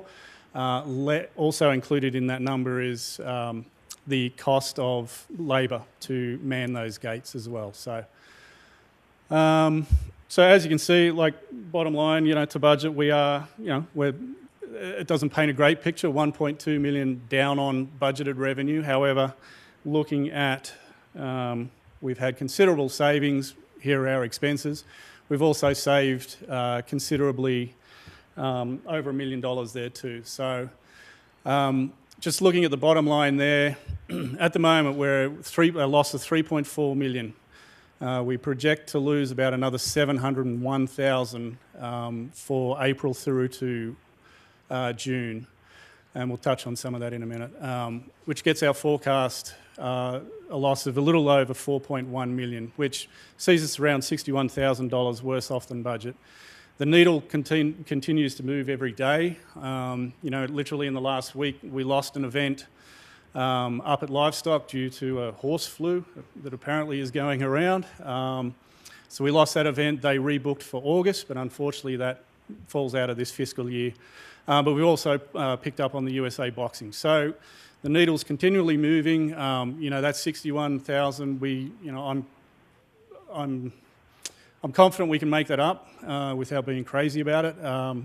We've got April is a huge month for us revenue-wise. We've got the Northern California Volleyball Association.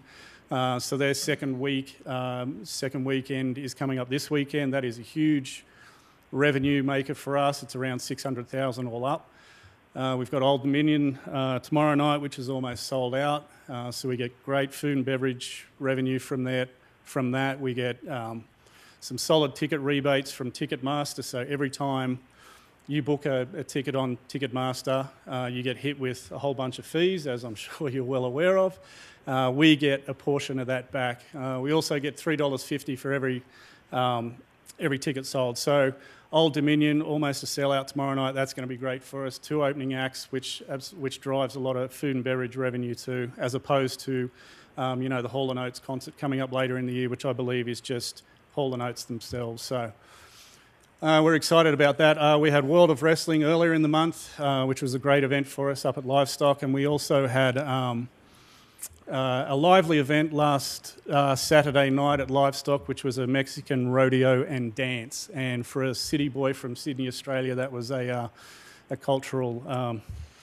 culturally a great eye-opener. So it was a lot of fun. It was a great event, and we did some really good revenue out of that too. So. And that was an event that fell into our lap literally in the last couple of weeks. So for our team to pull that off as we did, that was around a $60,000 revenue maker for us, just that single event alone. So as you can see, things are chopping and changing as the day goes by, and it drives me crazy trying to keep in tune with it all. But I'm positive that we can do a little bit better than that. Hopefully that 61,000 shortfall of budget. What we're forecasting for April, we're forecasting to make around $280,000 profit. Most of that profit will be wiped away in May, unfortunately. So really it's a real race to the finish. So June is going to be a huge month for us. And, we won't be able to relax until June 30, and because that's, probably, if we stay true to forecast, that's going to be the make or break month for us. So. We're excited, we're pushing hard, and and that's kind of where we're at the moment. I'll touch briefly on the budget. We met with our team from RSCVA. We met the budget 1920 deadline. I think we had a very productive first up meeting. We came away with a few changes, one of which was Safari Club's right to exercise using a second tent, so that's about another 275 to the bottom line. So we had some additional work to do there. But like I said earlier, we've also budgeted at a much more granular level, and I think we'll definitely be able to compare apples to apples going into next year. So that's what I got. So. Any specific financial questions? Mr. Dillard, did you have some questions you had? Thank you. My questions were answered throughout the presentation. Very helpful. Thank you very much. Yeah, it's been a little head scratching this year when the events that we have didn't exactly track to expense and revenue on the timeline. But I think next year you're going to see that track much more closely. Just lastly for me, again, I apologize for my voice, and I appreciate my team. I called them this morning and said, guys, I'm going to need you to help out. So they jumped in. So I apologize for that, and I can happy to take any questions. Mr. Murdoch. Michael, thank you. Very good presentation. What I'm really interested in is the pipeline. The pipeline that SMG was bringing to Mike Largetta and the convention side. You guys have that network of conventions that are routed that could be routing. What is the foreseeable future on not only routing the convention business here, but more entertainment business? You know, on the excuse me, I can say on the entertainment side, you know, every 2 weeks we have a dedicated conference call with our Vice President of Entertainment in Philadelphia, Jim McHugh. And he's been in this business for many, many, many years, has many personal relationships, and he's been the one from that side trying to help us bring us more shows. He got us the bull riding back. He got us Dierks Bentley, Tim McGraw. So he's been very helpful from that side in trying to encourage shows to come here. There's a few challenges that we have in terms of capacity, and some of those shows, it's just a simple formula, and if you don't have that capacity, you're just not going to get it. But he tries to push people who are routing through the West Coast to make sure that they stop at the Reno Event Center as they come through. You know, on the convention side, you know, we SMG takes booths at a number of the big sales meetings. We represent all of our properties. Many times the destinations will have their own booth. Myself or Renee will be at many of those. We will both be at, if there's a Reno booth, at the Reno booth, or we'll be at the SMG booth. But anytime there is a convention or trade show client who says, we want to go to the West Coast or we want to go to Reno, then that client contact is forwarded to Renee and I. That answers your question. Yeah. Another question is, with the Livestock Event Center, we've made some changes out there. Are we booking that facility as well? The exhibition hall out there is going to be going away after the rodeo. Right. That's sort of the busiest, smallest, but busiest. But everybody who's being displaced from there has re-signed to come down to the convention center. So Renee has pinged each one of them, and they've all agreed to come down here. So we didn't lose any clients in that. Thank you. You're welcome. Any further questions for Mr. Day or the team from SMG? All right, seeing none. Thank you. I appreciate you coming and giving us a presentation on the current status of the facilities. All right, we are trying to move along here quickly. We're on to item E4, which is the Reno Tahoe Airport Authority update. Miss Marilyn Moore was here to join us. Welcome, Marilyn. And Ms. Carlson, get your presentation up.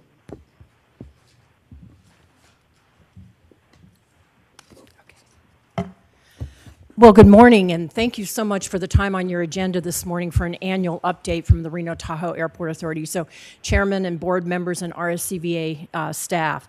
You know, every year I come and really the main thing that I want to talk about is the partnership that we have with the RSCVA, and I'm going to get into more specifics on that, but again, we have such a strong partnership with RSCVA, and I just want to start off by saying thank you to the staff, thank you to Phil DeLone and Jennifer Cunningham, because really it's that partnership that I think we have some exciting things happening with air service, and really that partnership helps us so much. I want to start off by talking about our Board of Trustees, and your appointee is Carol Chaplin, who's here today, so thank you very much, Ms. Chaplin, for being here. I just want a little shout out that every year our chairmanship, the chairman rotates by jurisdiction. So Carol Chaplin will be the chair of the board starting in July. We're very excited about that. I also want to acknowledge that Nat Caroselli is the representative from the airport that sits on your board. And I would be remiss if I did not acknowledge Rick Murdoch, who was a former chairman of the board and served on the board of the Airport Authority for 8 years. I always start out by saying I think What's that? Yeah, we'll just insert your picture, Isn't it already Mr. there in the Murdoch. light?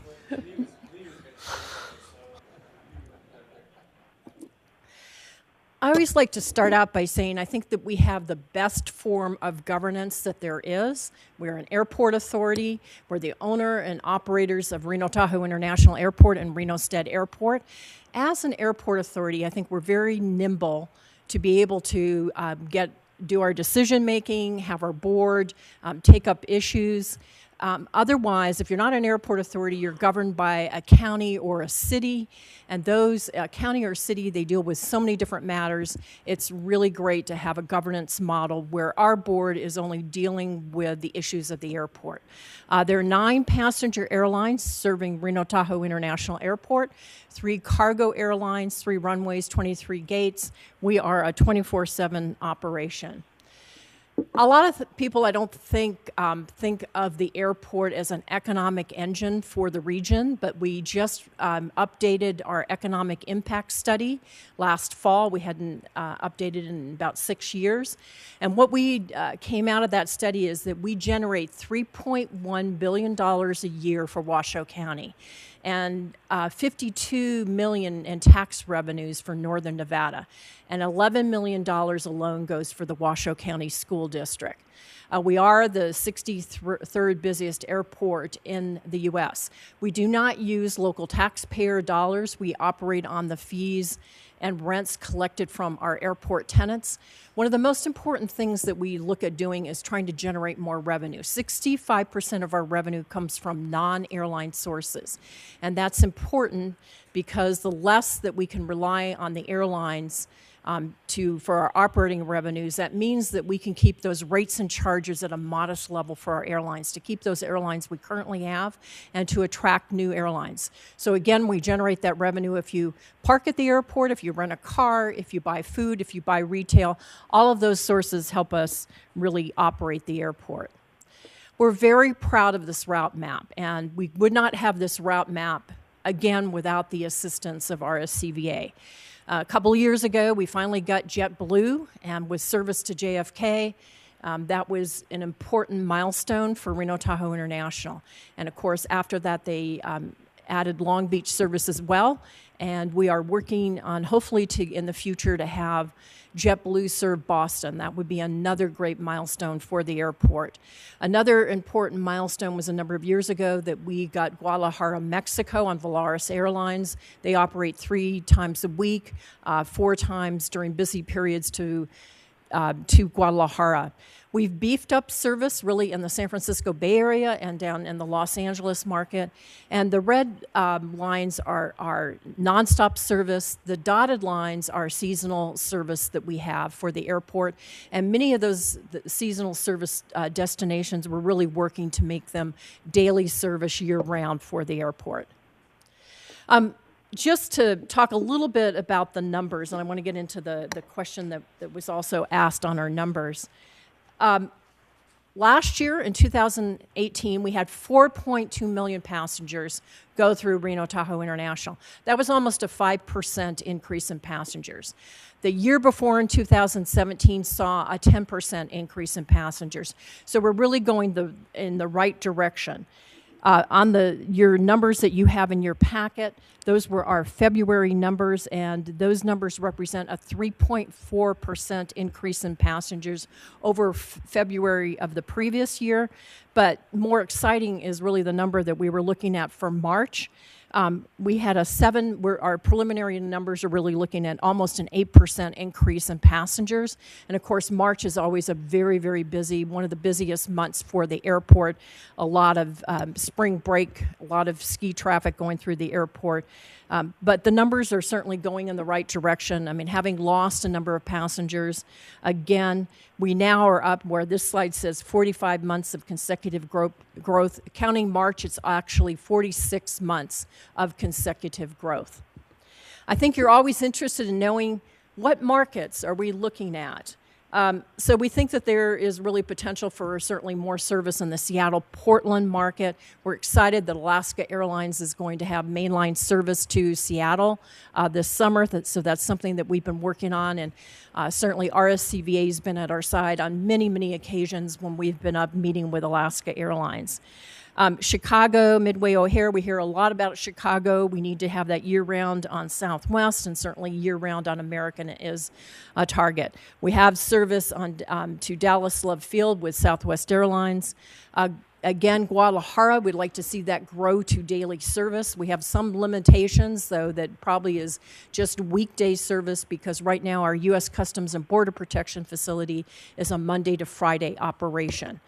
We have resolved many of the issues that we had with U.S. Customs and Border Protection. I will just have a shout out that late last year, we got a new port director who actually, before our board, has said that he wants to see an increase in international air service. So that's a new day for us because a lot of it, how we service our public in our customs facility is the attitude of the port director. So we're very excited to have a new port director that has the same philosophy as we do of increasing international service.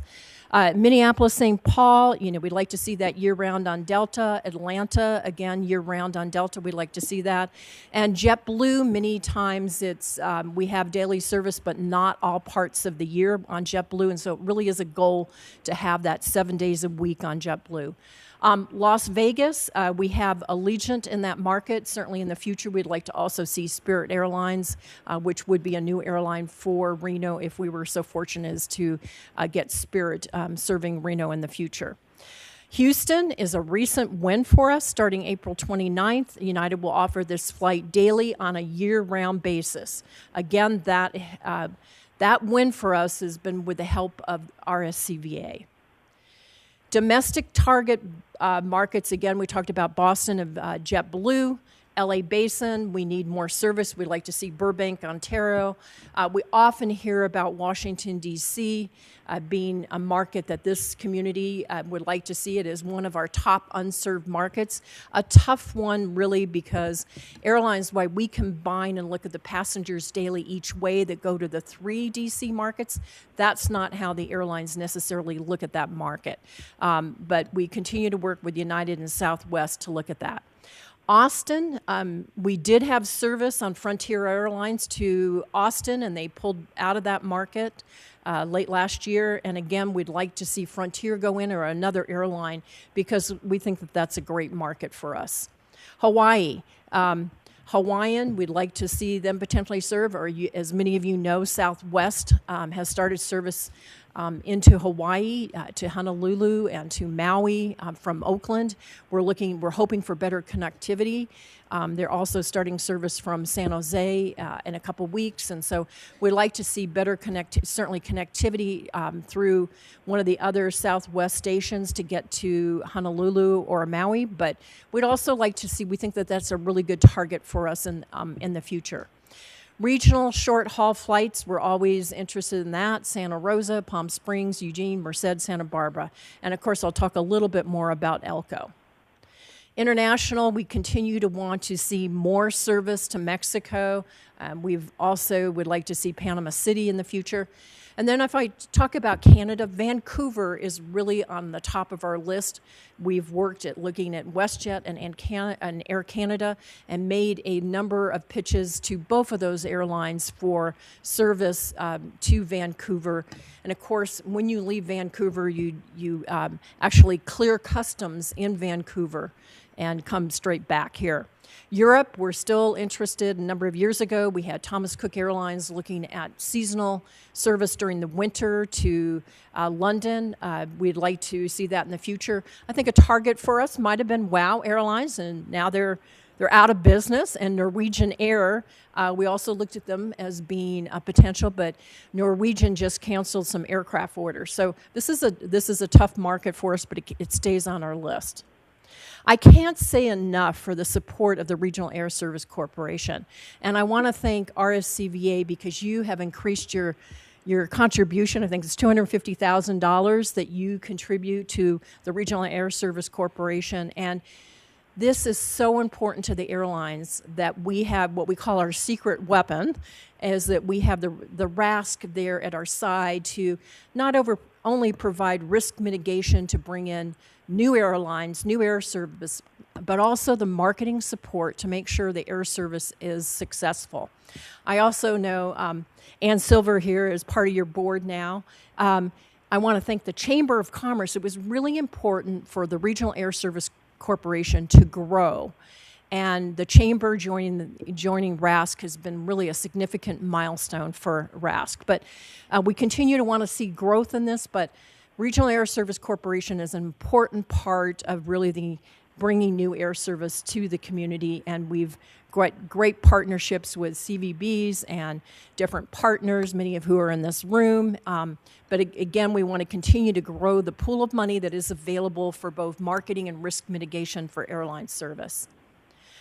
This is the most important part of my presentation, I will say, is the partnership that we have with RSCVA. And I want to talk first about some of the things that we've gotten to do in recent months. I've got a number of things here, but one of the things that I think that RSCVA has really told community members is bring your meetings to Reno. Next week, we have an airport conference, a legal committee that's actually going to be at the Hyatt at Lake Tahoe. And next year, we have 3 different conferences that are coming to Reno, and that would not have happened without the help of the sales team from RSCVA. The most important one, although the numbers of are the highest for a 1,500 attendance next February of a conference that's the planning and engineering people in airports that will be here in Reno. The one I'm most excited about is the one we just found out that we're getting, which was on Monday of this week. Jumpstart, which is one of those speed dating airline airport meetings that we talk about, is coming to Reno in June of 2020. We've been dogging this one for quite a while to try to get it to Reno here. It's even more robust than the Boyd conference that we had in 2016. This brings the meeting, all of the network planners and schedule planners of the airlines will be coming to Reno. It gives us an opportunity to showcase our region. It gets an opportunity for a number of people to meet our partners, to meet with these airlines. So we're really excited. I believe that there are 4 properties that are vying for that conference. There's going to be site planners from the Airports Council International North America that are here next week, and I just want to stress that this is an important piece of business, maybe not in the numbers as it compared to the 1,500 people that we're bringing with an airport conference in February, but it's the caliber of airline people that will be coming to our community.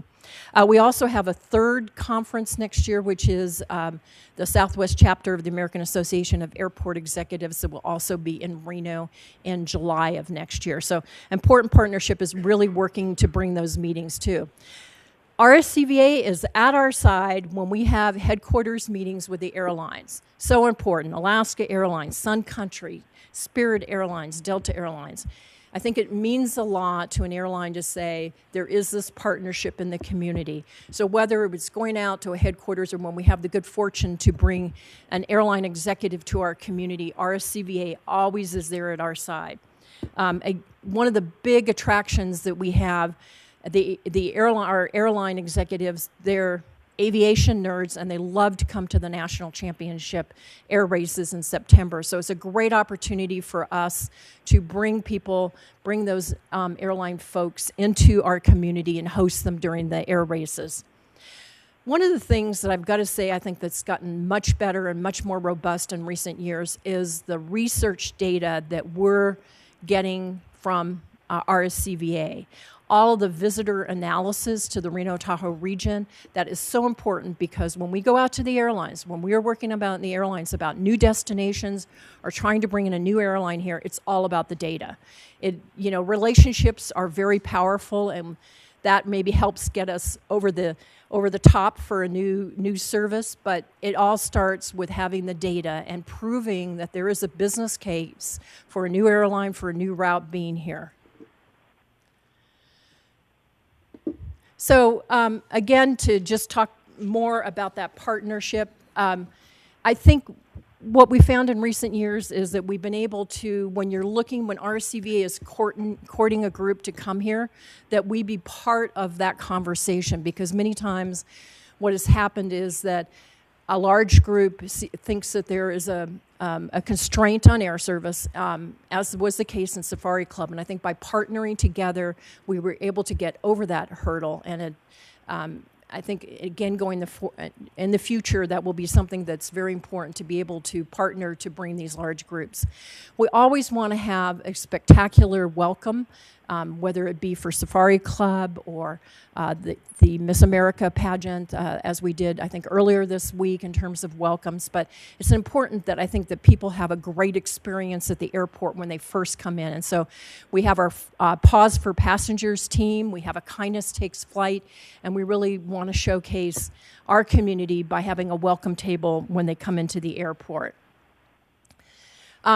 Again, when there's a citywide event, we want to, like we did for Safari Club, try to increase the lift, working with the individual airlines to far ahead of that event and that conference to be able to have additional flights that might be added. This has happened for Safari Club. It's also happening for Burning Man, that we are seeing additional lift into the community. Fam trips, planner, webinar, and blog. And again, we have partnered with RSCVA to really look at what are the target markets for allocation of marketing funds. I want to just talk a bit, we just talked earlier in your agenda about AB 242, which is the Air Service Development Fund. I want to shout out to Nat Caroselli, because this is actually our third time in the state legislature with the same concept. I think and we're going to get there this time around. And what's happened with this legislation most recently, it was always called kind of the ELCO bill, and the last two sessions, ELCO took the lead. The Reno Tahoe Airport Authority has taken the lead this time around. Most recently, there has just been, because there's not going to be funding for this, and we've learned that the funding, the mechanism is being put in place, and I think that that's what Nat Caroselli's vision was, is that a number of years ago, back in 2014, we did a trend. There was a trend that states were participating in air service development, and we wanted the state of Nevada to participate in air service development. So we hope to be successful in getting the mechanism in place, but the $1 million for each of 2 years that we were looking for in this legislation is not going to happen. We were hopeful that there would be that money set aside so that there could be particularly put forward on ELCO service between Reno and ELCO service to Las Vegas. And again, this was going to be an 80% from the state and a 20% match. But there will not be funding, but I think there is not a sunsetting on this now, so that mechanism will live on within the state. I mean, we're going to be hopeful that we get that mechanism, and that hopefully in the future there would be funding available to fund this from the state for some air service opportunity. The other amendment that has just happened, initially this year, this was going to be limited, this AB 242 was going to be limited to air service within the state of Nevada.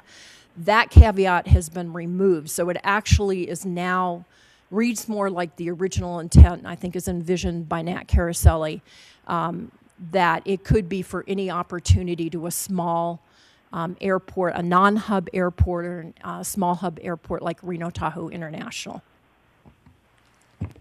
Mayor Lee, quick question. Are you able to share with us what the proposed funding mechanism may look like? Well, is that confidential there's no at this money. time? Because it will not go to Ways and Means. That's been dropped. So the amendment now does not ask for funding, because it became very clear that there would be no funding given to this. So I don't think that that's the end of things. I mean, I think the important thing was to get this mechanism in place so it doesn't sunset now. So we have the mechanism, and maybe in 2020, there will be some funding. But I think the important thing, and it's not limited to within the state. So good news, bad news with this. I think we will, one of the things that the Reno Tahoe Airport Authority, there is a federal program, small community grant program, and we got federal legislation changed Originally, you had to be a small hub in 1997 to apply for this grant, and in 1997, we used to be a medium hub airport. So we actually got federal legislation changed to update, should be using current metrics. So we will be able to apply for a federal grant for the Reno Elko service. So that's that's also potential for us. Great thing that we're doing is that we have had our master plan approved by both our board and by the Federal Aviation Administration. This is a 20-year roadmap for the facilities at Reno Tahoe International, and the totality of the program is $1.6 billion. So the most immediate things you're going to see is that we're going to be bumping out the front of the terminal. We need more room for passenger flow in the ticketing area. We also are going to be putting in restrooms in the ticketing area, which is something we've definitely needed. We're going to be building a consolidated rental car facility, and the good news is, like at other airports, you actually take a shuttle to what we call a CONRAC. It will be within walking distance of the terminal. It was important for us to get a win on the rental car side for visitors to our community because we are very unique that we have a high percentage of people that rent cars. You know, they're golfing, they're skiing, and so we've got a really high percentage of people that do rent cars, which is not the case in all airports. We also wanted to keep our parking within walking distance of the terminal for our local customers. So we have a win on both of these. Then our big projects are really the replacement of both of our concourses. Our concourses are over 40 years old. It's time to really replace them. Our concourses are very narrow by today's standards. They're about half the width that they should be because we want more opportunities to have shopping and dining, so we make more money on those concourses. What you see here in the middle is the C concourse, which will be the first concourse that we will replace. And it will include a new federal inspection service facility, so in essence, a new customs facility. And this will be a facility that right now, in our current building, we can only process 200 passengers an hour, which means that we cannot accommodate a wide-body aircraft. In our new facility, we will bump that up to 400 passengers an hour so that we can process wide-body aircraft. One of the other exciting things, I think, is just looking at the future of technology. We were just in San Jose International yesterday looking at facial recognition, which is really an amazing technology for international processing. We hope to get that in our current facility, but it definitely will be part of our new facility.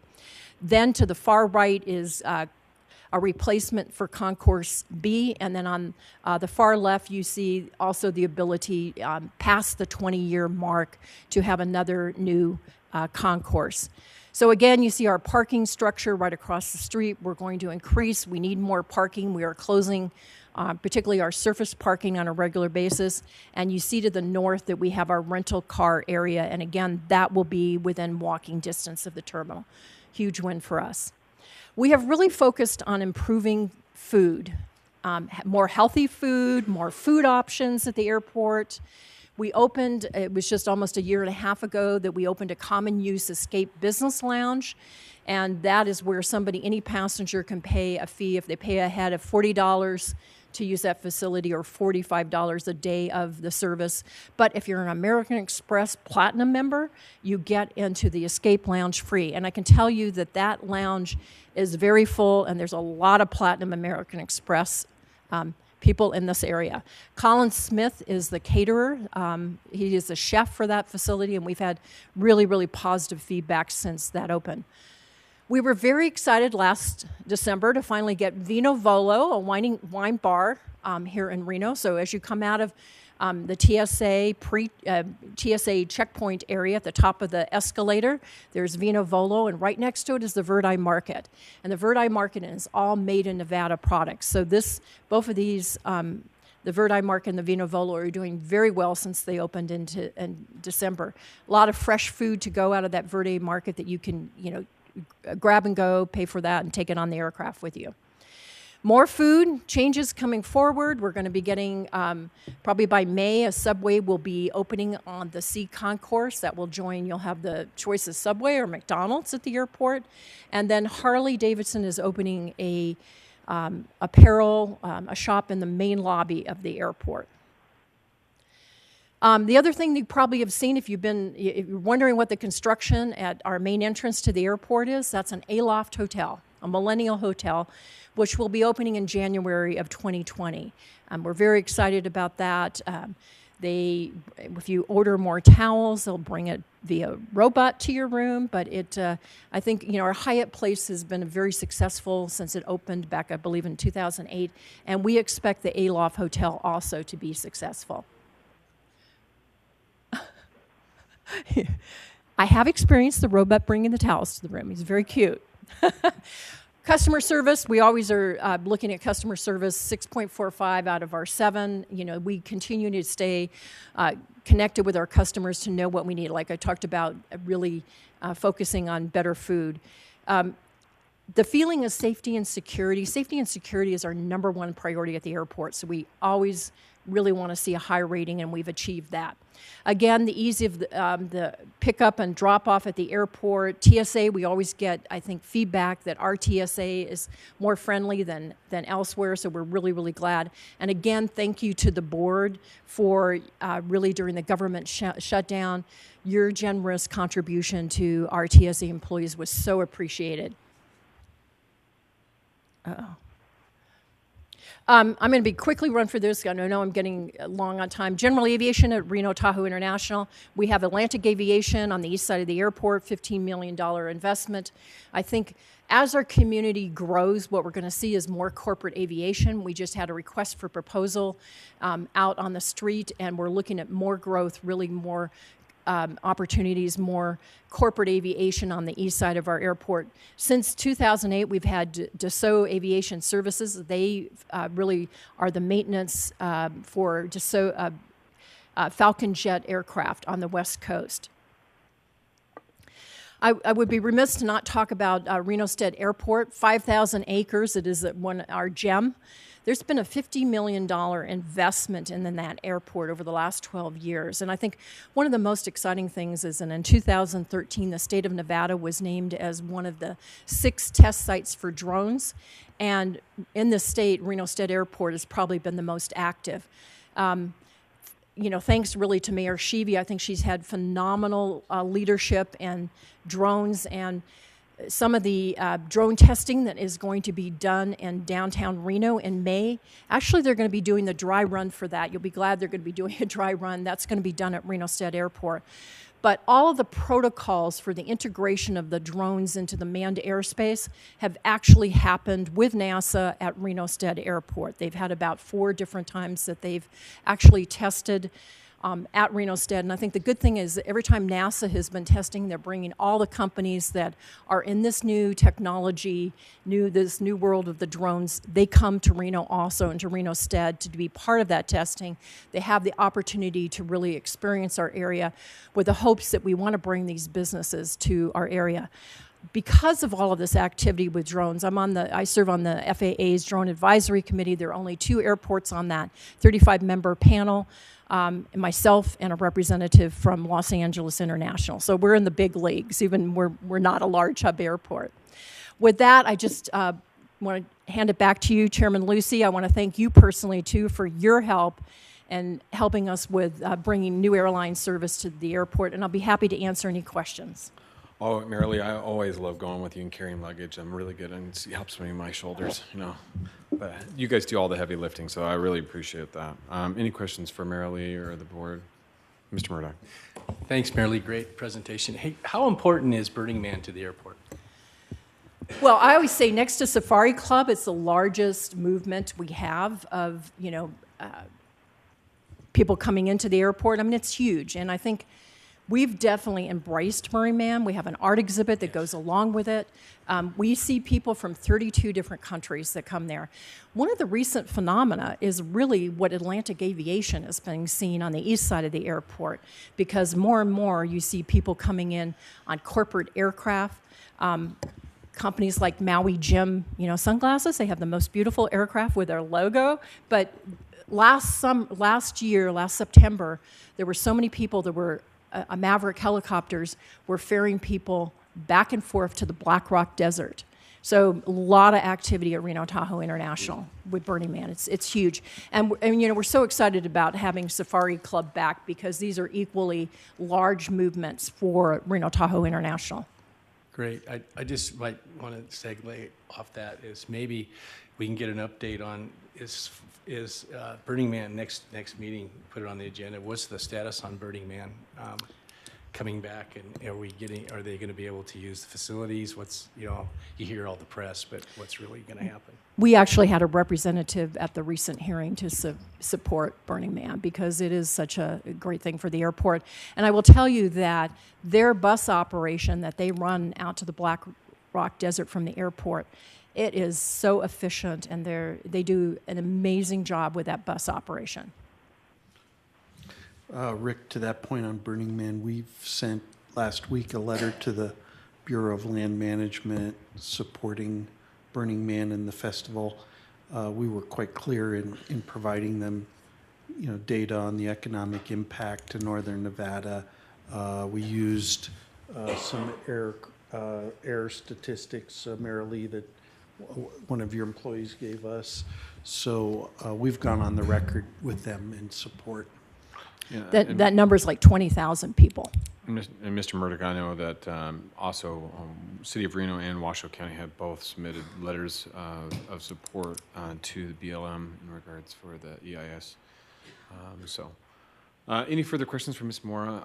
Marilyn, one question I did have in regards to the master plan update, and it's amazing what you guys have outlined. I know you guys have been working on that diligently for at least the last 24 months, if not longer. What is the timeline for the rollout? You talk about the CONRAC, you talk about a number of those things. What's going to happen first? What's the timeline? What's happening? We're still working on that timeline, but I'll kind of give you a little bit. Probably in the next 2 years, you'll see the bump out of the ticketing area. That will be the first thing that we do. 2 to 3 years, we will have a new consolidated rental car facility. We're actually working with the rental car companies on that right now. Our first new concourse replacement for Concourse C is probably 4 to 6 years. Okay. So, but we're finalizing because it's a whole financial plan that goes along with the construction plan. And then one other thing, I know I experienced it last month trying to travel. The MAX 8 aircraft had some impact, obviously, to the region because we're an end destination for a lot of the major carriers. I went to go get on the airplane at 5:30 in the morning, and the plane was broke. We canceled flights, and it was spring break, and everybody tried to get rerouted. What are some of the big carriers doing in regards to being that we're an en route, being that we have a lot of the airlines that sit overnight and potentially have issues the next morning? What are they doing to address certain issues like that through the airport authority and from the standpoint of maintenance and different things like that? Is there any future plans for improved maintenance for the major carriers and stuff like that? Well, safety is number one, not only for the airport, but for the airlines. And so, we don't have the airlines don't have a maintenance base, certainly at Reno Tahoe International. But I will say, we're seeing a couple flights, and I'm looking at my cheat sheet here. There's a couple flights, I would say, because of the MAX 8 impact on Southwest. There are a couple flights where we may have had 3 flights a day. There'll be a few impacts. The MAX 8 is not one that's used daily by any of the airlines, I would say, at Reno Tahoe International, but there will be some small impacts that we will see this summer. I don't think that we've really gotten any information from American what those might be, but we will see some activity, downsizing of a little bit of activity from Southwest Airlines over the summer until they get those MAX 8s back. Okay, great. Any further questions? All right, seeing none. Thank you, Ms. Moore. Thank you very much for this time today. Yeah, appreciate it. What a wonderful presentation. Thank you for the update. All right, as we move, we're moving right along. So let's we've been here quite a time. We've had some really lengthy discussions this morning. We have a few items. We're moving on to into finance. A few items we need to deal with, F1, 2, and 3. I'd probably like to take F1 and F3 together as in combination. If there aren't any discussions that need to happen in regards to, they're pretty mundane and boilerplate. So we'll take them as one vote. If I can get, I'll open both F1 and F3 right now for discussion. Looking for a motion to approve those purchases. Mr. Lawson. I'll move to approve items F1 and F3 as presented. All right. Second. I have a motion by Mr. Lawson, second by Mr. Murdoch. All those in favor signify by saying aye. Aye. Aye. All those opposed, motion carries unanimously. F2, really quickly, is the rebonding issue, bond obligations. So, Mr. Chisel, do you want to briefly cover that for us? Yeah, Robert Chisel again for the record. This is your second time seeing the resolution with bonding. You will see multiple resolutions and steps as we go through the process. This is the second time you're seeing it. These bonds are refunding only. No new money is being requested and no extension in the length of time on those bonds. In the audience with us today is John Peterson with J&A Consulting, who is our bond advisor. These bonds are supported by pledged revenues, which include the proceeds of a 2% room license tax on the rental of the transient lodging, along with general room license tax. Currently, the outstanding principal balance of the bonds is about $84 million. We also have capital appreciation bonds that have an outstanding balance of about 9.8, so a total bond liability for the authority is currently about $94 million. We are requesting to refund up to $70 million of that $84 million to take advantage of interest savings due to the lower interest rates that we are seeing. These bonds were last refunded in 2011. The intent is to refund these as what is called a Cinderella bond. The bond will be a taxable bond through 2021, then automatically convert from taxable to non-taxable. We believe we could look at refunding approximately $50 to $60 million, and that would provide a $5 to $6 million savings over the remaining life of the bonds through 2033. The next step after this is June 11th. We will go to Washoe County Board of County Commission. The bonds will be issued through Washoe County. We have been working with the Washoe County to allow us to go through them to take advantage of their bond rating. And the refinancing will take place June 12th, where interest rates will be locked. Bond closing is scheduled for June 27th, and we will come back at the June 27th board meeting and give an update as to what happened. So I seek approval for the resolution. Make a motion. Looking for a motion? I'm going to move to approve that we seek refunding of the bonds in an amount not to exceed $70 million. All right, looking for a second. I would second that motion. I have a second Ann from, Silver. first from Mr. Lawson, second by Mrs. Silver. All those in favor signify by saying aye. Aye. Aye. All those opposed, motion carries unanimously. I Thank just you. want to point out for Mr. Caraselli, that's $452,000 of savings each year. We could have Miss America every year. Yeah. All right. We are on to item G, board member comments from items related to future meetings, and obviously, Mr. Lawson would like to put on the agenda for the Miss USA to come back every year, since now we have that savings available to us. Any other comments that we'd like to add? Mr. Murdoch. It's a celebration of women. You got women's volleyball, you got the team, Miss Teen USA, and you've got Miss USA. So a lot of women running around this weekend should be very good for all of us. Good image for our city. Thank you, sir. Yes, Mr. Celebration of Man event, maybe next weekend. All in favor. All right. All right. Seeing no other further comments from the board, we'll bring it back to the board. I have nobody signed in for public comment. Is there any public comment that'd like to be made at this time? Seeing none, we are adjourned. Thanks very much.